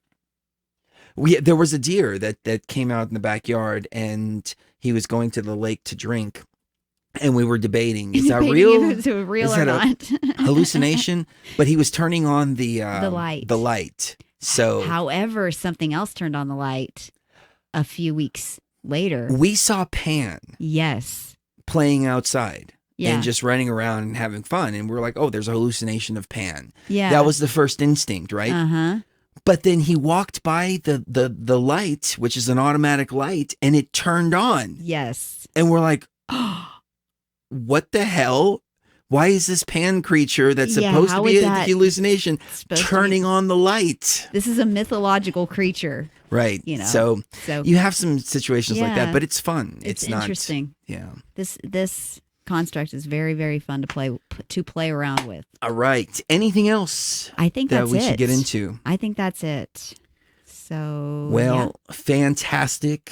Thank you everyone for tuning in this evening. And I guess we'll post the audio archive over at tfrlive.com. But we do want to make more frequent videos for you. And we do.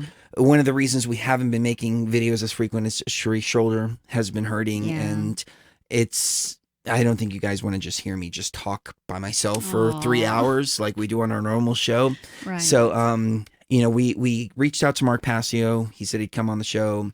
A couple of other people as well. We still need to hook up with Amir. Insanity is Sanity. If you're not checking out his channel, check out his channel. It is freaking awesome. Cool, awesome breakdown of the AI completely, and I think he does it way better than anybody else, including us. I mean, he breaks it down freaking really good. So we need to have Amir on here in the near future. And a couple of other people. If you've got guest suggestions, info@beyondtheveilmedia.com. Because as the show progresses, it's harder and harder and harder to find guests that are on the level that are not like, hey, here's my book. Buy my book. Right. Like there was one guy who was going to come on and he was telling us Nibiru was coming through on September 23rd. And I was like, no. I'm so over this stuff. Like I used to listen before and I'd be like, oh, wow, no, that's fascinating. And in the back of my mind, I'm like, oh, that's cool story, bro. But nowadays it's like, I don't really want to entertain that kind of stuff anymore just because it's... I don't know. I do like ancient tales, though. I like Tales of the Anunnaki. I think there's a lot to learn from that. and Egyptology and things like that. But info at beyondtheveilmedia.com. Kiss the one you love right now, because you never know the last time is going to be. Thank you so much, everybody, for tuning in and hanging out with us. And if you want to check us out at 12:30 a.m. at Pacific time at tfrlive.com, we'll be on with Jimmy Jean. So, anything? I love you guys, and I'll see you soon. Love you guys.